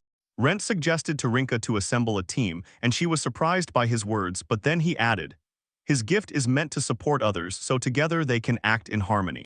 The girl remembered all the mockery, especially vividly the words of her last order, after which she immediately apologized for refusal, since working with her would only slow down the guardian, so it was better for her to cope alone. Seeing an unprecedented creature before her, the girl trembled with fear and shouted that there were relics here, as if the very air around confirmed this forbidden discovery. Meppy greeted Rinka and introduced herself, explaining that she helps Mr. Rent while he recovers from the shock after the sudden scream. The girl still could not recover from seeing a fairy, so Mappy quickly apologized for frightening her with her sudden appearance. At first, Mappy could only be seen by the Keeper of Magic, but as his abilities developed, she learned to appear to anyone to whomever she wished. Rent had nothing to worry about. The rent payment would never condemn her, because this girl is truly a successful investment. Rinka was frightened and did not understand what Mappy's words meant. The main heroine indignantly demanded to clarify what exactly he meant, and the friend calmly replied that it was a compliment, so Rent pondered. If Rinka works with that boy, she will become stronger and then Rent will also grow. Mutual benefit is the very essence of the Magic Guardian's gift, so the girl cautiously asked if it was really true, and he confidently confirmed. Seeing that Rinka still did not believe him, the keeper suggested trying the scheme for just one day, and remembering everything Rent had done before, the girl decided to trust him after he had saved her then. At least she would try to do her best, and the next moment they set off together to the guild and approached the administrator. The company registered their unit under the name Double Deviation, establishing it as an official matter. After payment, the seller gave her 20 restorative zills, then reluctantly returned to Misette and warned her about something important. This tincture seems to push magic forward, but if taken too often, problems will inevitably start someday. The magician was dissatisfied. The seller lectured her, insisting that he himself never used it that often, and she quietly smiled, proudly turned around and walked away, while the man strangely felt that this happened every time. The express carriage to Melba was about to depart, and the men managed to recognize in the passengers the same party only at the very end, when the two-headed silver wolf appeared. Knowing that the Biranxial outpost was traveling with them, the people were confident in their own safety, until suddenly another team approached them, and Guy persistently ordered to switch places with Distra and Sincitra fighters of the two-headed silver wolf squad. The rivals enviously stared at the soft spot where they had settled, while Missy grumbled that they only got unfavorable and uncomfortable layouts, causing even the swordsmen to start demanding to be moved to better seats. The brothers recognized the arrivals as the Swordsman Squad Infinite Sky, a team considered the fastest-growing beer Inc. in history. Guy also arranged them in a strict order, determining exactly who should sit in front of him, since they always followed the procession all the way to the very end of the B rank. A member of the two-headed Silver Wolf Squad no longer wanted to endure the swordsman's mockery, but this did not stop Guy at all, and he continued to press the situation despite insults and audacity. Then Destra and Sinistra themselves suggested swapping places, while the girls from their team stood embarrassed and clearly did not understand what guided these two. They yielded to the excellent team, but even after that, mocking sounds came from their backs as if each step of movement dragged along a new sharp ridicule. Sarika, a member of the two-headed squad Silver Wolf, looked at these three with distrust. She did not trust them much and was not sure that the leader had made the right decision. This is an express carriage that will deliver you to your destination twice as fast as a stagecoach, because the wheels run along dangerous paths where ordinary carriages do not dare to travel. The person sitting at the end of such a carriage, by an unspoken rule, is the guardian of the entire route. Their presence is felt as a quiet promise of protection from any trouble. Their team, without even realizing it, took on a too responsible role, and Sarika was shocked, while Sinistra calmly assured her that a rank B squad could not be so irresponsible. Shannon, a member of the two-headed Silver Wolf, understood the behavior of these people and felt that she categorically did not like them. At that moment, the carriage was wildly rushing through the eerie forest, and for the guards who were watching the road's safety, it was a disturbing sign danger was approaching. Suddenly, a sharp voice sounded, warning the people in the carriage, "Ahead, orcs." While the convoy was still stretched out on the road, the monsters had already dealt with it, so one of the soldiers shouted to the adventurers that there were 3 orcs there, and help was needed as soon as possible. The wolves had their own job. Rolly was roughly awakened by another 6, and Guy still did not understand what exactly they wanted from them until the brother and sister hinted it was time for the guardians of the entire journey to show themselves in all their glory. The opponents in this clash were tall orcs. The B-rank units should have overcome them without much difficulty, so the right monster rushed at the two-headed wolf, the left at the sword of the boundless sky, and the middle one at the column.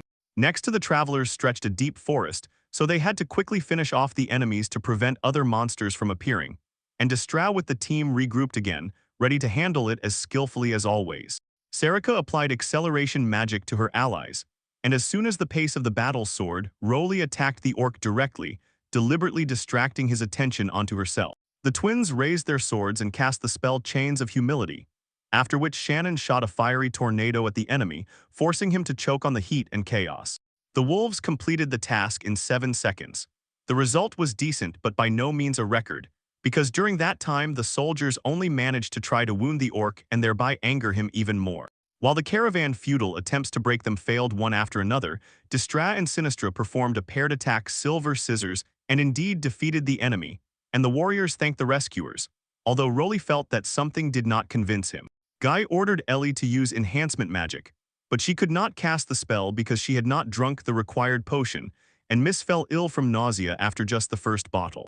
The swordsmen sharply scolded their comrades for helping too little in the matter, and the spectators still could not understand why this team had come up with such a plan at all. The orc was already quickly approaching, and the girls wanted Guy to settle everything on the fly, but the guys suspected that the potion would not take effect in time. The warrior did not finish the potion. He convinced himself that no one would take his skills away, but as soon as the orc appeared, it became clear that he was stronger.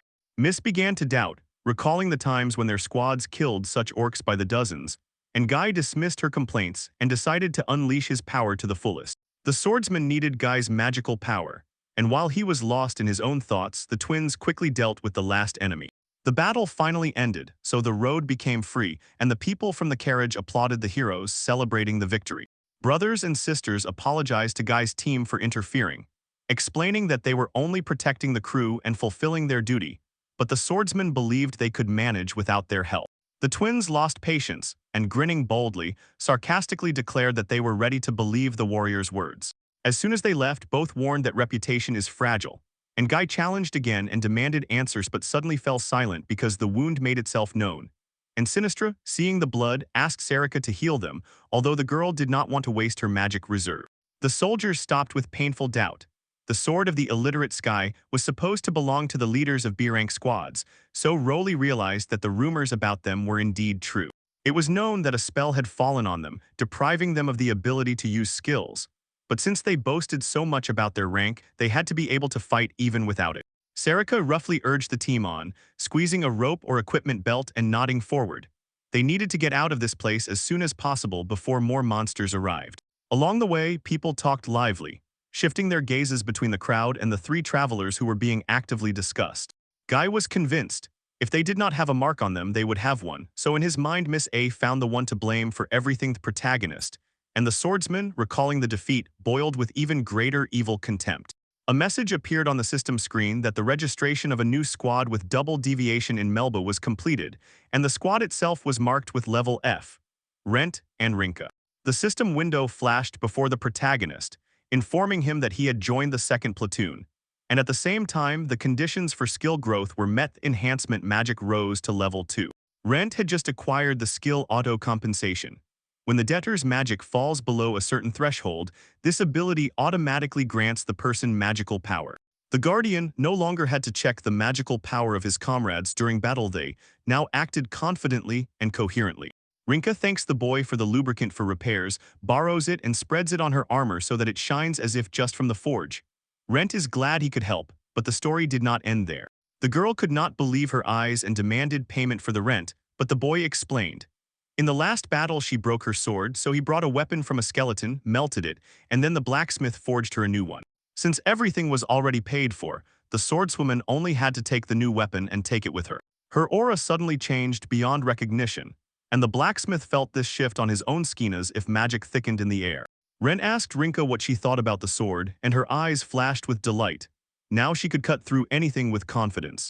The swordswoman smiled and thanked her companion, but at that moment the man could not decide whether it was true or just seemed so. For a brief moment, the blacksmith thought she was the most terrible swordsman in the world. The whole team returned to the Great Melba Labyrinth, this time descending to the second level, where the shadows thickened and the path seemed more dangerous. The girl again decided to explain her abilities to the guard, emphasizing that the most useful skill is self-enhancement. She uses magical power to strengthen her own body and make herself stronger. As soon as the skill activates, all spells seem to disappear to the last one until the enemy ahead is defeated, so the battle continues without any distractions. After activation, she has 7 units left, and each one disappears every 10 seconds, so with the maximum swordswoman reserve of 10, she can use the ability for 40 seconds. Mappy clarified, if the party fighter's magic does not run out, then the skill will not be interrupted. Rent was sure he could Manga thanks to his magical borrowing skill and newly acquired auto-compensation, while Rinka hesitated and lacked confidence.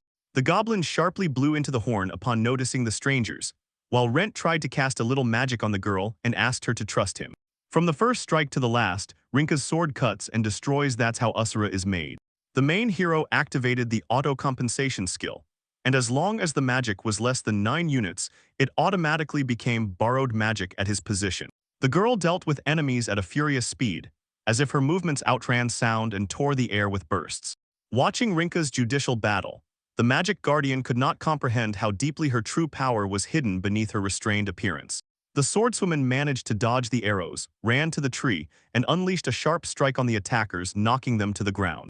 Her gift was too serious a matter, and her power far beyond ordinary, but the only downside nullified everything. Insane magic consumption, which prevented an ordinary squad from unlocking her full potential. But her ability was limited to only 1 unit of magic every 10 seconds, so it was more a dream than reality, and Rinka understood.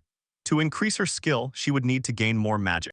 It was obvious that the matter was not only in skills or constant improvements, because the magic seemed to grow from within Rinka herself.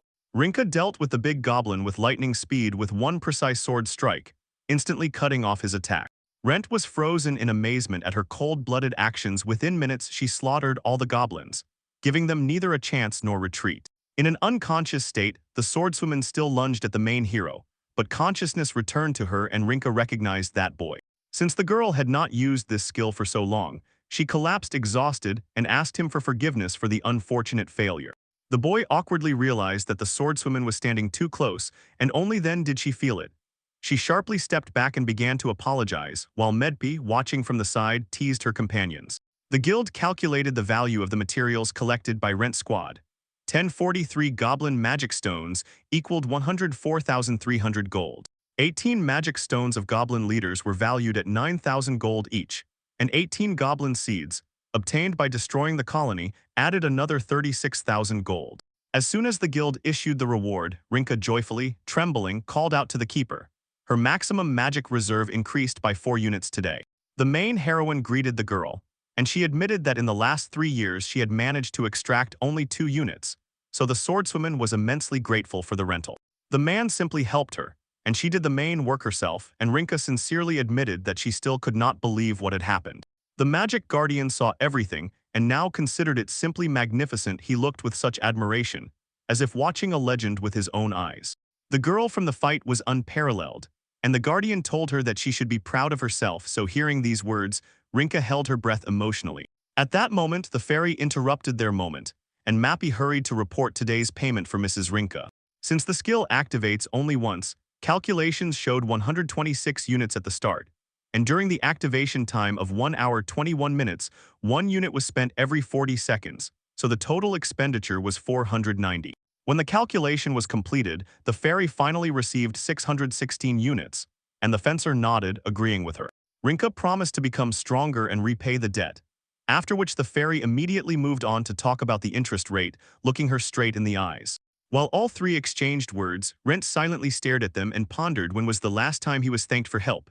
Meanwhile, the guard recalled the beginning, when his former comrades valued him above all.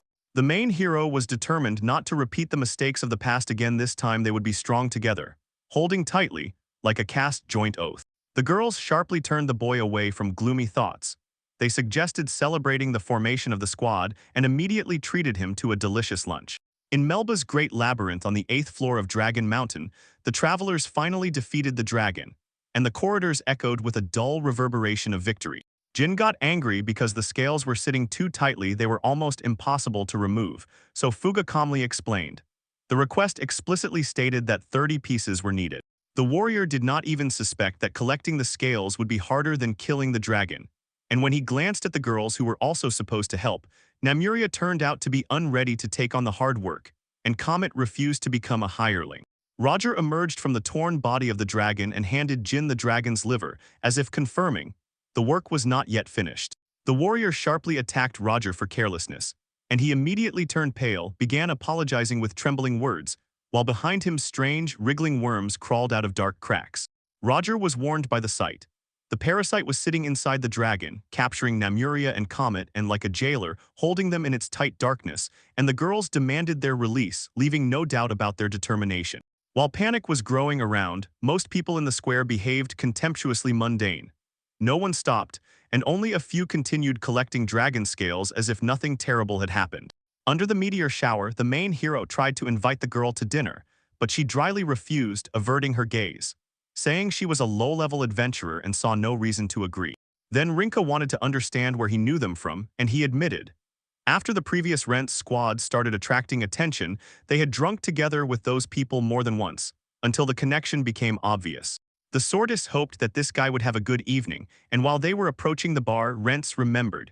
He hadn't drunk with Roger for a long time, although he was really looking forward to this meeting, and still was nervous, and soon a girl hurriedly apologized to the host for being late. Rents was surprised that Namuria went on a mission that day in a dress, and the mage explained that meeting with him was a perfectly good reason to dress up. So Namuria wanted to hear his opinion, and Rents, shyly lowering his gaze, whispered that the outfit was beautiful. When Namuria, trembling with emotion, hugged the guardian, Roger sharply slapped her on the back of the head for that act. The warrior also wanted to find out what kind of terrifying clothes she had on and how she managed to change so quickly, but Namuria only replied that she was in pain and added, Roger simply doesn't understand beauty because Rents likes this outfit. As soon as they sat at the table, the warrior said he had heard a lot of rumors about the guy's squad, and then without ceremony directly asked the guard about his exclusion. Roger looked at Rents sympathetically and to cheer him up, suggested having a drink, saying it would be easier to forget all the bad things. But Rents only apologized and said now was not the time. Namuria decided that this story was a real horror, because how could you just expel a friend like that after 5 years, and Roger supported her, adding that lately all you hear from them is failures, so it turns out everything was held together only by Rents. Roger explained that the guy had the ability to accumulate magic, and that his former team seemed to have forgotten about it, placing great hopes on him, until the squad got the B rank the fastest, after which Roger concluded that they were just self-absorbed. Now Rentz thought over what he heard and realized. If you follow the logic to the end, it was he who kept them afloat, while in his own adventures the keeper was content with giving them his magic, not thinking about paving his own path. In the end, the main character was exiled not because of someone's whims, but because at that time he was truly short-sighted and did not see how his own position gradually turned the story into a defeat. Roger suddenly realized that Rentz had grown up, and this fact shocked him as if the guy had lost his usual worldview. Rentz, however, thought that their leader had always been more of a child than a guardian. Nymeria explained to Rent that the fight with the dragon happened because of creatures from dragon parasites. Such dragons appear only on the 8th level of the Great Labyrinth, where the meteor shower pours, and according to Roger, these lizards sometimes cause dangerous problems. Later, the girl decided to tell Rent the story about dragon parasites, but the man tried to stop her with words and gestures, yet in the end he could not. Topic slipped out of his mouth. Rent understood that Roger and Nymeria were those guys whose greatness he could never match, but they continued to share their adventures so sincerely and casually, as if all their difference in strength did not matter. Rent was fired up with the dream of becoming a traveler, just like the meteor shower that stops at nothing and drives the path forward. Roger announced that his team would pass through the entire 8th level, and as soon as these words left his lips, the goalkeeper instantly understood what it meant and confirmed his guess. The squad moved forward to conquer the Great Labyrinth Melba, holding course for the deepest level, where it always smelled of danger and mystery. The deepest level is the car level, which numerous travelers had hunted for years, tempted by the chance to get what was hidden there. Roger asked the girl how many levels there were in the labyrinth, but she shrugged. There was no exact data.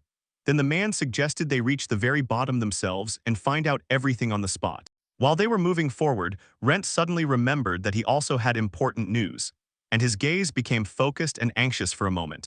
The man said that he had created a new squad together with Rinka, and both had a unique gift, because of which so much had gone wrong, so Nymeria immediately liked the name, and Roger mentally imagined what their new squad would look like. Roger and Rent had now become rivals, and when they were leaving there, the guy thanked him for the treat, and Roger after that still got fired up with the idea that they should work together.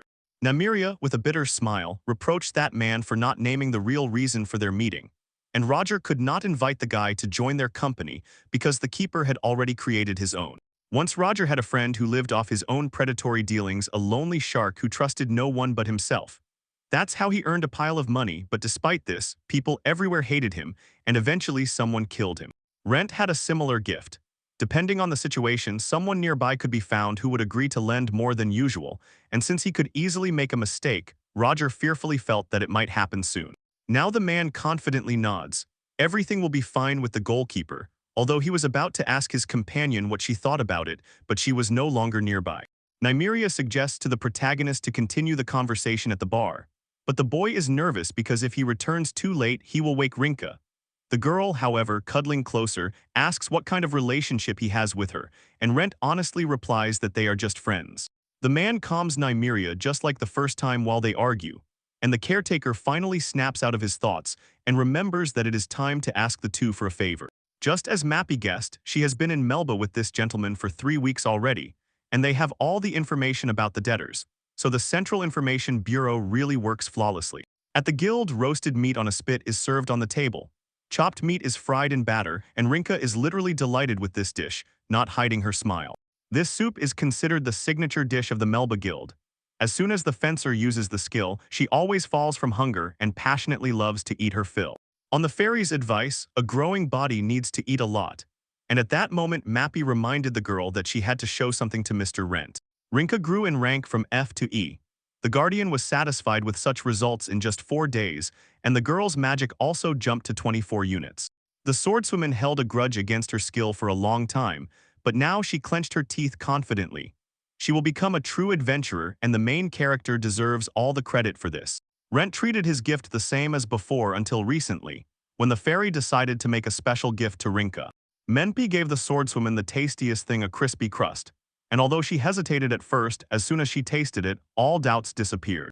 The show arranged by Guy shocked Rinka distracted attention, so only Rent got involved in the scuffle. They hadn't been seen for a very long time. The guard asked indifferently what exactly that boy needed, since their paths had already diverged, and these words angered the warrior. Things went increasingly worse for the trio as soon as this boy began stealing their magic. Misette blamed everything on Rent, but the protagonist corrected he doesn't steal magic, he only borrows it, just as he himself once did not give it away forever.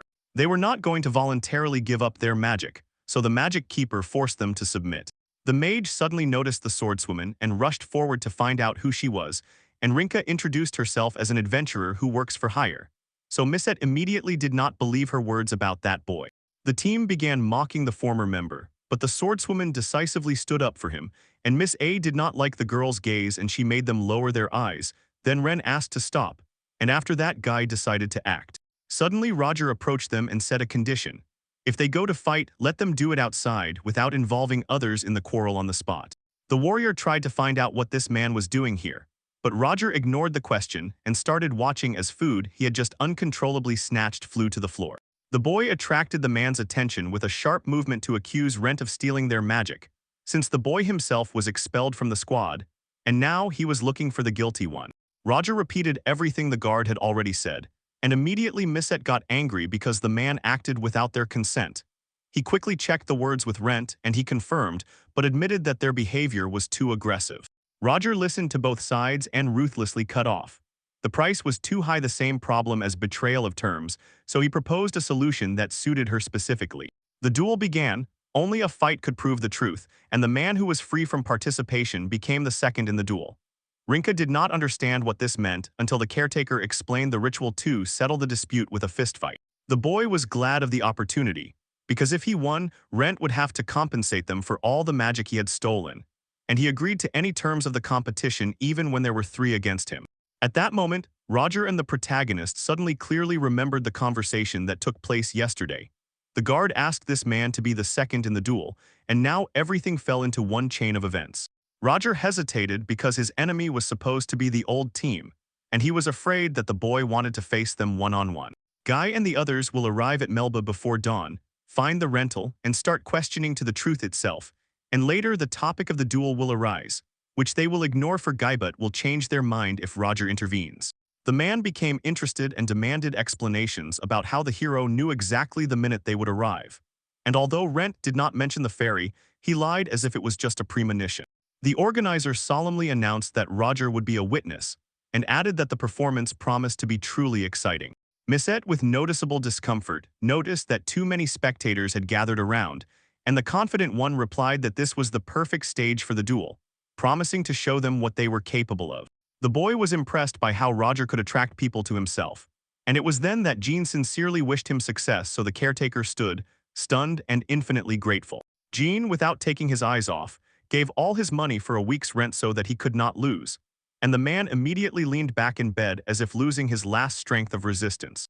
The organizer solemnly addressed Mr. Renty and the gentleman from Sword of the Boundless Sky, ordering them to announce the stakes of the duel aloud. Guy, on behalf of the whole team, raised his hand and declared, "If they win, Guardian will immediately stop collecting their magical power, and now it was the protagonist's turn. If Mr. Renty wins, he will increase the percentage of magic he collects. Currently the rate was 8 for 10 days, and he promised to raise it to 10. The borrowed magical power will be returned monthly, and starting tomorrow the boy will receive another 90,000 magical power. A 10 interest rate will be added to the amount." But that man did not manage to announce the final price. Ms. A, the guest, asked to clarify the terms. The main character collected interest every morning because these were mandatory payments that could not be avoided. Not wanting to wait any longer, the warrior abruptly silenced him with a look that promised inevitable death if he continued. The organizer called the boys to take an oath, and they solemnly promised to obey the results of this sacred duel. Roger also took the oath second, and Rinka looked worried, as everyone thought it was her first time seeing such a ritual. The oath spoken in a duel is unbreakable. It is not just a promise, and if broken, serious consequences await the culprit. The girls had not met in person before, but both clearly imagined who exactly stood before them, and a chill ran down their spines because of it. Namaria told about the previous evening spent with the rental, and decided to embellish the events a little to cheer up and melt the mood together with that girl. Rinka did not catch the joke, so Namaria laughed to tears, after which Rinka could only trust this boy he would definitely win, And when she finally agreed, suddenly a fairy appeared and was about to say something important. Mr. Rent never loses, the girl asked in surprise. But at that very moment, Roger loudly announced the start of the duel. The audience erupted in chanting, demanding a fight, and the hero stepped forward facing the boy in armor with a large sword, while behind him two girls stood focused, one with dark hair, the other a blonde. The girl with dark hair and the boy simultaneously opened small bottles of potion and took sips, not averting their gaze from the enemy. Several spectators could not understand why they were drinking restorative potion when the duel had just started, and the clash was supposed to begin with strikes. The blonde with white hair named Elle also drank after them, and her teammates silently froze and anxiously watched every move. Finishing the potion and exhaling heavily, she firmly stated that if they finish the hero, she is ready to endure. The hero nodded toward the group and calmly said he would wait until they drank, while the knight in heavy armor accused him of bullying and suspiciously frowned. The boy involuntarily sank into memories. As soon as his magic ran out, he was forced to drink restorative potion, and it was literally poured inside him to restore his magic amount and give the needed reserve again. He cursed it, recalling the disgusting, unpleasantly sticky sensation. Enchanted by his own thoughts, the boy missed the moment when the knight suddenly started an attack and swung the sword sharply, and he was snapped out of his trance by a sharp shout from one of the spectators. The blow landed exactly where the boy stood. A powerful explosion rose, stones flew in all directions, and in the dust clouds a piggy bank-shaped object was visible. While those watching were blown away by the blast wave, the girl shouted anxiously, calling for security. After the attack, dust whirlwinds lingered in the air for a long time. The pig fell heavily to the floor as if thrown by the shockwave, and silence momentarily mixed with the clattering of debris. The girl knight, watching the clash in horror, shouted a name, and she was immediately brought to the man who had bet on the boy, where others confidently said he would return everything with interest, while the knightess only grinned triumphantly. The knight was proud that he defeated the boy with one blow, and the dark-haired girl called him hey and reproached him. He overdid it, but the boy smiled and replied that the defense of the blonde named Elle also worked wonderfully. The guy turned to the second participant and declared that they were incredibly cool, while Roger grimaced, not understanding why nothing added up, as if something was wrong with the pig. A fireball suddenly emerges behind the knight, and the dark-haired girl shouts at him to turn around, manages to conjure a shield and covers them, causing both to grab each other in surprise. Where did the attack even come from? The girl from the hall solemnly says that no one would dare interfere in a duel with Roger. They and the boy turn around, and in the clouds see dusty silhouettes approaching. They realize that it was Ren's attack, and the girl directed a fiery whirlwind at him, making the flames swirl in a deadly vortex. Ren dodged the figure emerging from the smoke, clutching a small dagger in his hand, after which he neutralized the sorceress and she fell powerless to the ground, while the knight screamed her name in despair, calling her Miss A. Rent grabbed the pig while the man shouted in despair L, ordering her to help the sorceress to her feet, and the girl barely had a second to shoot, and he unleashed an attack on the white-haired enchantress with triple fireballs. The entire crowd watching the fight froze in amazement. Rent used 3 highest-level spells at once, and the same girl who had already made a remark earlier enthusiastically commanded everyone to watch the hero, so Guy asked how he managed it. Clenching his teeth, Guy swallowed the bitterness of the thought and stubbornly decided that he was currently not in his best shape at all. The knight looked surprised as his attack did not affect the Rent, as if the trial missed the target. The boy sneaks up to them, holding the pig in one hand and clutching a dagger in the other, while the girl in the crowd with a fairy on her head excitedly exclaims that the Rent is just wow, and asks if the endless magic storage helped him, to which the fairy replies, "It was hard work." At night, the girl again recalls how she and the boy sat in the room examining the offered goods, rejoicing that they managed to collect the required amount, while Rent carefully chooses what exactly to buy for this money. He buys creditor protection, and as soon as the purchase is completed, the skill becomes permanently active, engraving the effect as a constant shield. The man confidently nods. With this skill, the duel's outcome is already decided in advance, although he understands that it took a lot of time, but he is still sure it will definitely come in handy later. Ren explains that even if the enemy attacks, he will be able to activate this skill and manage to defend himself, nullifying the strike. During the clash, he thoughtfully says that the ability's effect muffles the attacks of debtors up to a certain damage threshold, preventing them from breaking the fight. Ren adds that the amount of damage nullified depends on the contribution of a specific debtor, so Guy responds by attacking Guy with a vacuum strike. The blade hits the boy but causes him no real harm.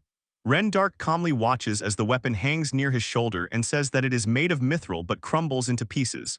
The boy jokes, asking if the knight takes good care of it. The fairy replies that the attackers owe them millions, so they won't even be able to scratch the rent. And at the same time, the boy suggests first restoring their strength, otherwise, there won't be enough money for repair fluid. With a single wave of his hand, Guy breaks the knight's sword, and the already cracked blade flies straight into the crowd until one of the shards manages to hit the knight with the hidden face and long white hair. Guy slowly looks at what remains of the weapon and calculates in his head. Will he be able to sell this fight shard before everything disappears from sight? With trembling hands, Guy clenches the remains of his weapon, glances at his maimed comrades, and bursting into a frenzied angry roar, shouts as if it could revive their strength. Without having time to recover, he rushes into attack again, shouting that he won't lose the rent. And in the next moment, an explosion tears the air from another strike. The boy deflects the blow in darkness like night, falls to the ground, and the spectators scream wildly that the winner is already determined, choking with admiration for the rent, while the girl who is rooting for him cannot believe her own eyes.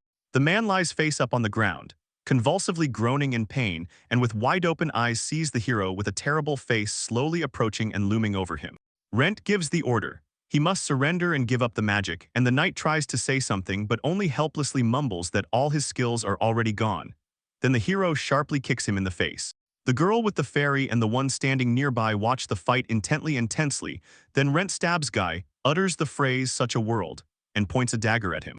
The hero presses the weapon to the knight's face and mutters aloud that he now has 3 souls, and in the next moment his gaze slips with a thought. How much will this cost, and will it pay off their debt? Rent threatens, warning that if this happens, Guy's soul will leave the cycle of reincarnation and be doomed to wander in an eternal cold empty space. Guy smiles eerily and declares that this is no longer his problem, while the frightened knight tries to stop him. The guy looks at him intently but does not recognize him, so he asks who he is. In his vision, Rent throws another coin into the piggy bank and shakes the money right in front of his own face, until the pig notices that he has already collected enough and does not ask if this amount is sufficient. Rent leads the pig to his former teammates, shows how they divide the money, and declares that they already have everything. He lunges at the bags of coins with a mad look, shouting for them to give him everything because it is his. At that moment, someone tries to call him, but Rent is too caught up in greed and the fuss with the money to stop, answer the phone, and release his offenders. He is abruptly pulled out of the trance by the girl with the ponytail. She hugs him from behind and, drowning out the noise of the air with a scream, continuously shouts the hero's name, not letting go for a moment. Rent suddenly realizes he is standing on a battlefield, and that Rinka is holding him tightly in her arms. She gently asks him to calm down because he has won, and he freezes as soon as he understands what has happened. He looks over the beaten and scattered opponents lying unconscious on the ground, and the silence after the fight seems deafening. Roger solemnly declares the duel over and proclaims Rent the winner, and he looks around bewildered. Roger approaches closer, glances at his victorious gleam, and says it was magnificent, then stops by the defeated's condition and notes the brutality of the fight, admitting he thought the hero would behave more cautiously. The girl in the white dress with long black hair shudders from her own emotions and says that she got goosebumps, and Rent confusedly admits that he doesn't remember anything at all. Just then other friends approach him and together say that it was cool. They say he was a real demon, and at the end of the duel he released a whole dozen fireballs in their direction. The boy looks around in surprise and asks, "Did you really do that?" Roger assures Rent that the enemies are alive, and that the guild representatives will already take care of them. The girl with dark hair sharply reproaches. The boy could have ended the fight earlier because that is what brought Rinku to tears, and Roger reminds him what he hates the most. Seeing how the defeated are treated, the man cannot tolerate those who commit the same horrors against the people betrayed by them, and adds that they deserved it.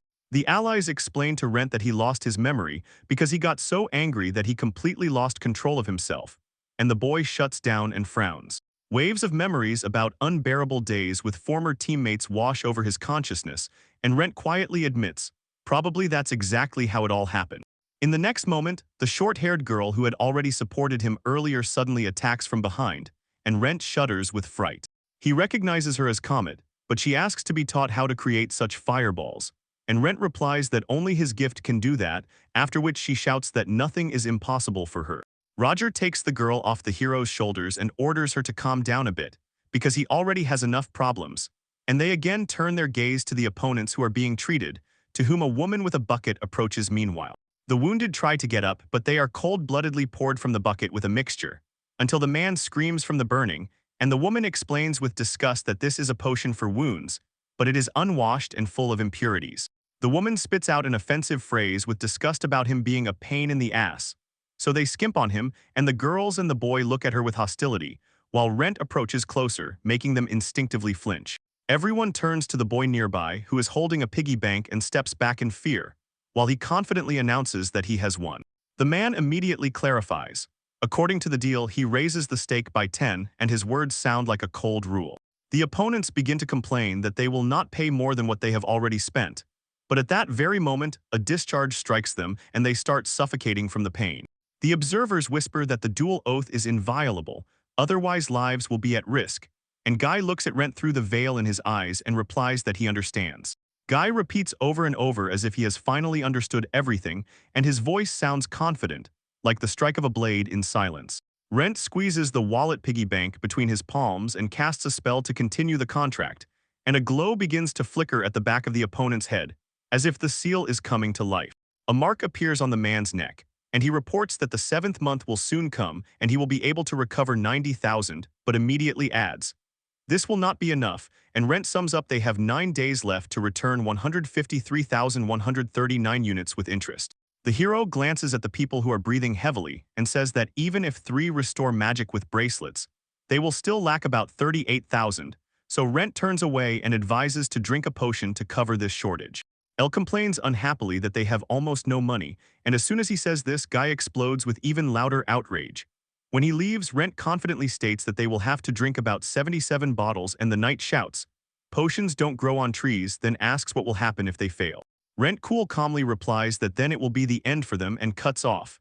He is not supposed to give advice, because as a creditor the debtors cannot harm him. The man smugly notes that everything happened thanks to his skill, and Gaia, gritting her teeth, finally understands why the hero did not flinch from his attacks. Right in front of everyone, Rent announces a strict deadline.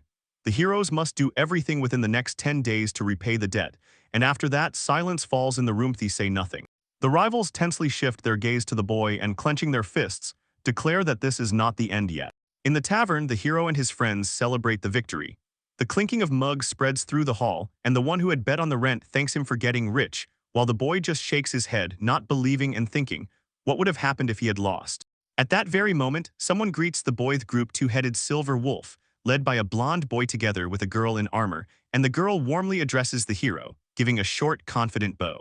The boy says in surprise that he didn't know they ended up in Melba, and in response, the travelers explain. They arrived on a mission, and the girl adds that their paths crossed. They were traveling in the same carriage with his duelists. The boy notes that they refused, as the rumors said, and the girl only emphasizes that they are also rude, to which the group coldly replies. They have never seen B-class adventurers who fought so badly against orcs. 2 girls from his company eagerly ask if he won and declare that they want to see his triumph. But instead, the man confidently says that Rent is the star of the evening, so they need a winning speech, which makes the boy feel uncomfortable and choke on his words. He begins to tell how he was kicked out of the previous team, how he fell into despair, but fate brought him loyal friends, so he was able to start life anew as a traveler, and everyone around listens attentively to his speech, as if catching every word.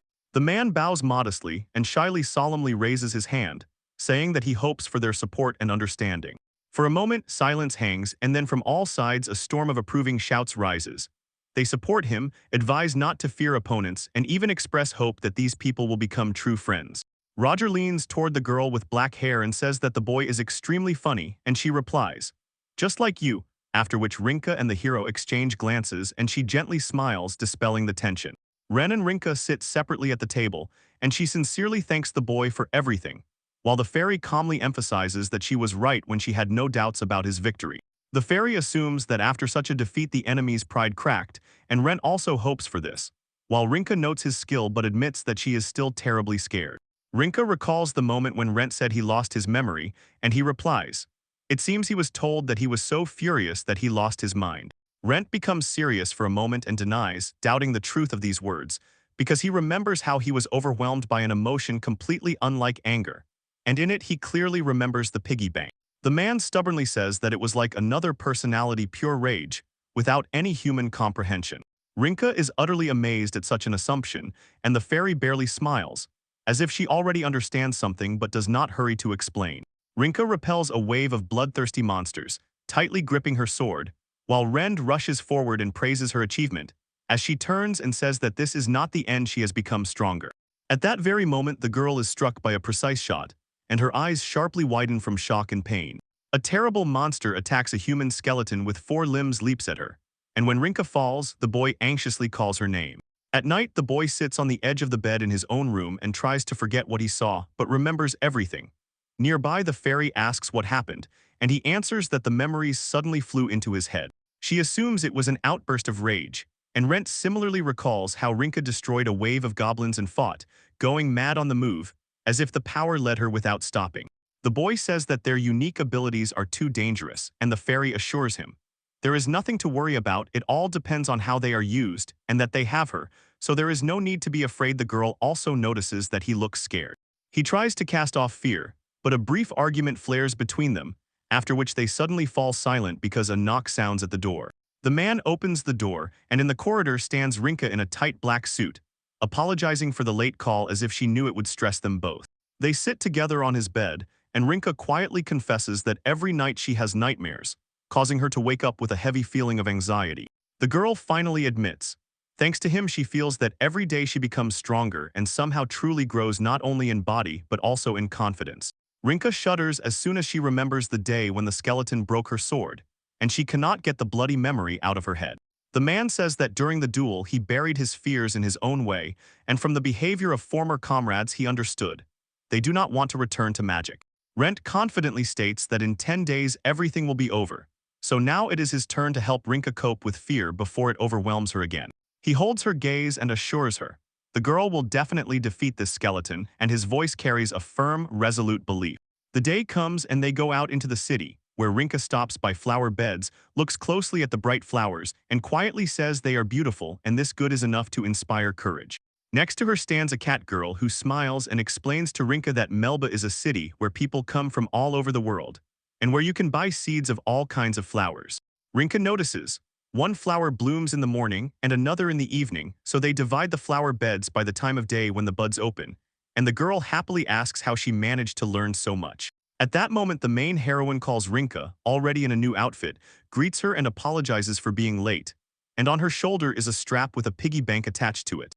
The hero asks if the girl needs new armor, and she replies that she has tried everything, but the equipment she is wearing now seems the most comfortable, so he understands and does not insist. Suddenly, a little girl runs up to them and asks if they are looking for armor, and when the heroes silently nod hesitantly, she notices a katana on Rinka's side.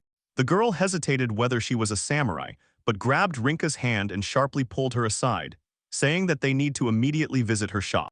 The child leads Rinka along and exclaims that here are all the products that are perfect for her, and the cat girl smiles and quietly notes that Suzu is still as active as ever. They enter the Yagu shop, where around them are many amazing things, and the hero, looking around, admits that he has never seen anything like it. The girl happily greets them again with a wide smile, as if she had been waiting for this very moment. The child explains that this store sells goods related to the countries of the Far East, but does not finish speaking because the hero, who is examining a vase, finishes for her. Rinka tries on a samurai helmet, and the girl curiously asks what she thinks about it. The child explains that this helmet was worn by the shogun himself, highest-ranking samurai, but the girl awkwardly mumbles that it is too heavy. She sways, and part of the helmet hits a tanuki sculpture. The girl freezes in shock, seeing that everything is ruined, and Rinka keeps apologizing. Suzu assures that it's no big deal because they have another one, but the boy does not really believe these words. The girl lifts a pitcher, shows it, and praises it. If used in battle, it will knock the enemy's will to fight, and then she displays dumplings that tame the enemy as soon as he eats them. From this weapon, the boy becomes truly scared.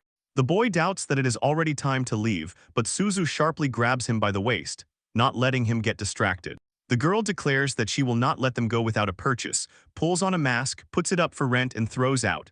With it, he will dance better than anyone at the party, and the boy angrily yells at Rinka to get lost. The girl stands near a beautiful cloak hanging on the wall and looks at it with admiration, while Rent calls her again from behind. She gazes at the floral patterns on the fabric, and someone confidently whispers from the sides that it is a kimono. A man comes out of the back room, immediately announces that it is kabute, and adds that it is painted with blood, then approaches closer and explains. The fabric is thin, but if magic is run through it, it will turn into normal armor, and the girl freezes in amazement, staring at the material in shock. The man greets the heroes and says they haven't had clients for a very long time. The child replies that she brought them. The seller reproachfully notes that she used force again, and she retorts that at least she is doing something, after which the seller turns to Rinka and begins to say something, holding back words halfway. The man notices Rinka's katana and asks if she is a samurai, and the girl immediately denies it. He explains that samurai are warriors from the Far East who fight in close combat and cut opponents with katanas. The man notes that Rinka is wearing a kimono and admits, once captivated by its beauty, he brought this garment here. Rinka suggests that they might have similar fighting styles, and Rent anxiously asks the girl if this equipment would suit her, to which she agrees and asks the price. The man, slightly hesitating, says that by rough estimates it costs $2.5 million, and Rinka freezes in shock at such figures. Suzu shouts that this is exactly why he buys nothing from them, and the man replies, if it were not such a rare item, he would lower the price, while Rinka sharply emphasizes that they definitely cannot afford it.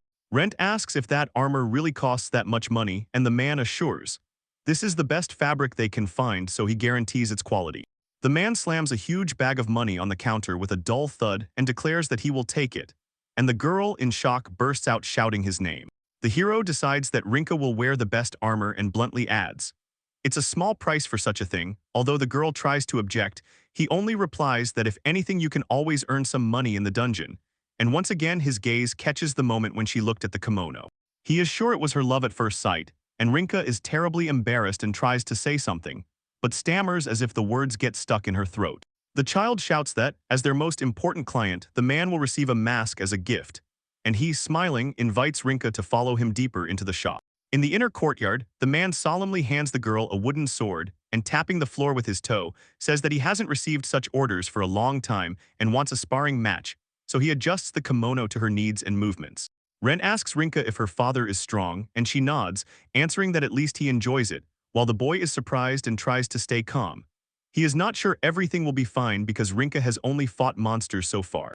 The man seems to understand her state and firmly says that a fight with a person can become a motivator for Rinka, so he immediately takes a fighting stance, ready for the first move. They freeze on alert. Rinka's wooden sword tensely casts a shadow on the stone, and the man nods and announces, they begin. Rent and Suzu watch tensely intently, and he makes the first lunge toward Rinka. Tensely hits her shoulder, but Rinka manages to dodge precisely without losing balance. Rinka launches a counterattack, but Tensely manages to block it. A boy and another child watch the fight with excitement. They continue exchanging blows, step by step closing the distance, and Rent says that this girl's father is really cool, and Suzu adds that Rinka is a strong fighter too. After another hit, Tensely says that the girl should not hold back and show her true strength. She launches strike after strike, and the man only manages to parry them, metal clashing with every collision. The man decides that she has not yet shown her true level, and feeling her pace, raises his sword ready for a decisive move. The seller delivers a devastating blow, but the girl blocks it at the last moment so skillfully that the blade only slides off without breaking the defense. Her whole body trembles until a thought flashes in her mind. The fight is becoming serious, and at that moment her facial expression changes sharply. The man immediately senses it. She switches to more aggressive attacks and strikes more accurately than before, every movement looking calculated to the smallest detail. Rent feels it and starts furiously throwing words, cursing everything around, while the girl does not understand what just happened. Rinka lunges forward with a powerful attack, her stance sharply becoming combative, and he only smiles wider as if he expected this strike. The man parries with one decisive move, his strength knocking the girl's katana off its trajectory, and the sword falls from her hands, clanging on the ground. Her katana flies high above her head and then falls heavily to the ground. She freezes, looking at her combat partner in shock. The boy and Suzu, mouths agape in surprise, watch the clash, while Rinka has not yet fully realized what happened. The seller immediately apologizes and tries to make amends for his rudeness. Choking with excitement, the man says, if the fight had continued like this, he would not have survived. Rinka apologizes, and the merchant waves it off and says she need not worry, it was a good, worthy battle, and then he asks the girl what her gift is. She replies that it is the Path of Usra, and the man recognizes the style named after the deity. The man introduces himself as the 21st generation Yajiu Lindo and asks her name. Rinka politely states her name. The seller says that, after careful consideration, he wants to show her an item that will be perfect just for her. So she thanks him, and together they enter the house again. Inside they see a variety of fabrics, and the man asks which patterns she likes, to which Rinka enthusiastically replies that she loves flowers the most, reaching out to fabrics with vivid floral patterns. She asks if he has floral patterns that do not look too feminine and delicate, and the man, thinking, holds up a fabric with a fiery red ornament and says, "In the language of flowers, this means courage." While Suzu takes measurements of the girl, she confidently says that she is incredibly strong because her father has not made such efforts for a long time, and the girl notices that the man moves and holds himself like a fencing master, and asks if he was ever a sword master, to which he replies, "It is his hobby." She explains that when the man was young, he became an apprentice to a kimono master and trained among dojo warriors who wore the master's work. So that's where his skill came from. Suzu notes that his gift is fire magic, and the man just smiles and says it is useful for lighting bonfires, while the girl listens attentively and adds that there are 5 years left until her coming-of-age ceremony. Suzu asks what gift the girl will receive, and she, without hesitation, replies that she wants a gift related to trade. The boy walks with Rinka along the busy city street, and Rent confidently says that everything will be ready in a day, so the girl waits eagerly. Amid the quiet noise of passers-by, he asks if she likes flowers, because during the fabric selection she seemed to react to them in a special way, and she also told others about flower beds. Rinka smiles dreamily and admits that as a child she wanted to become a florist, and the boy, not hiding his surprise, looks closely at her face. She says that in her hometown there was a wonderful flower shop, and since then flowers always lifted her mood, so she believed she could please customers and delight them with beautiful bouquets.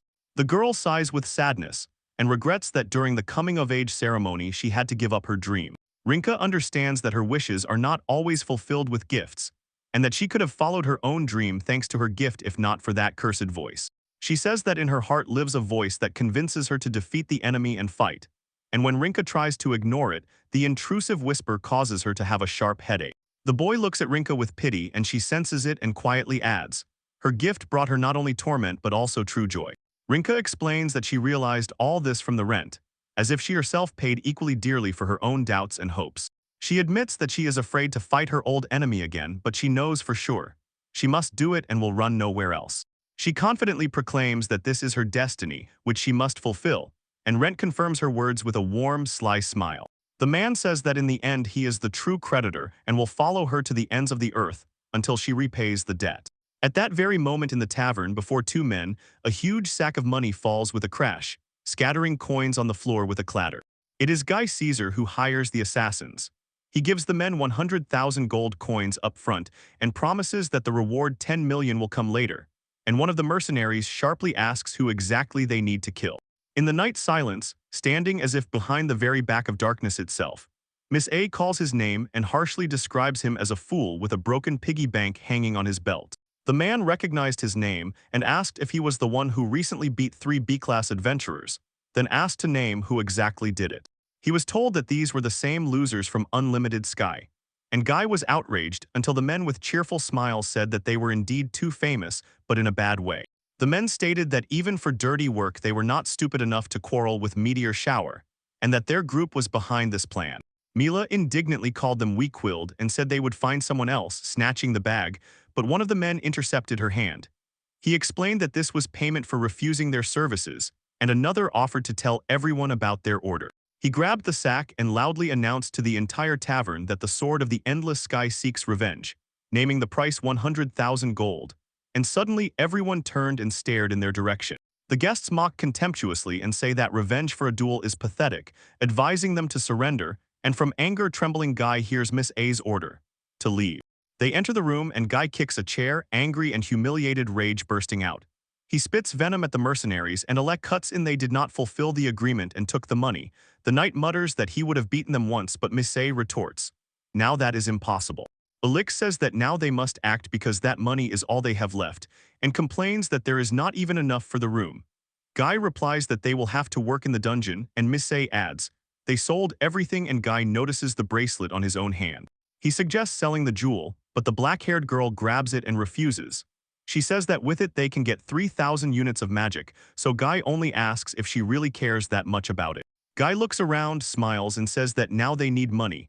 At the price of such a rare item, they can buy hundreds of potions. The appraiser in the shop glances at them and announces the price 6,000 gold. Monsieur Cute and Guy start arguing with the man over the cost of that thing, and he does not believe them, insisting that it is just a cheap bracelet. Elsie sighs wearily and complains that she is hungry, as only 8 days remain until rent's due date.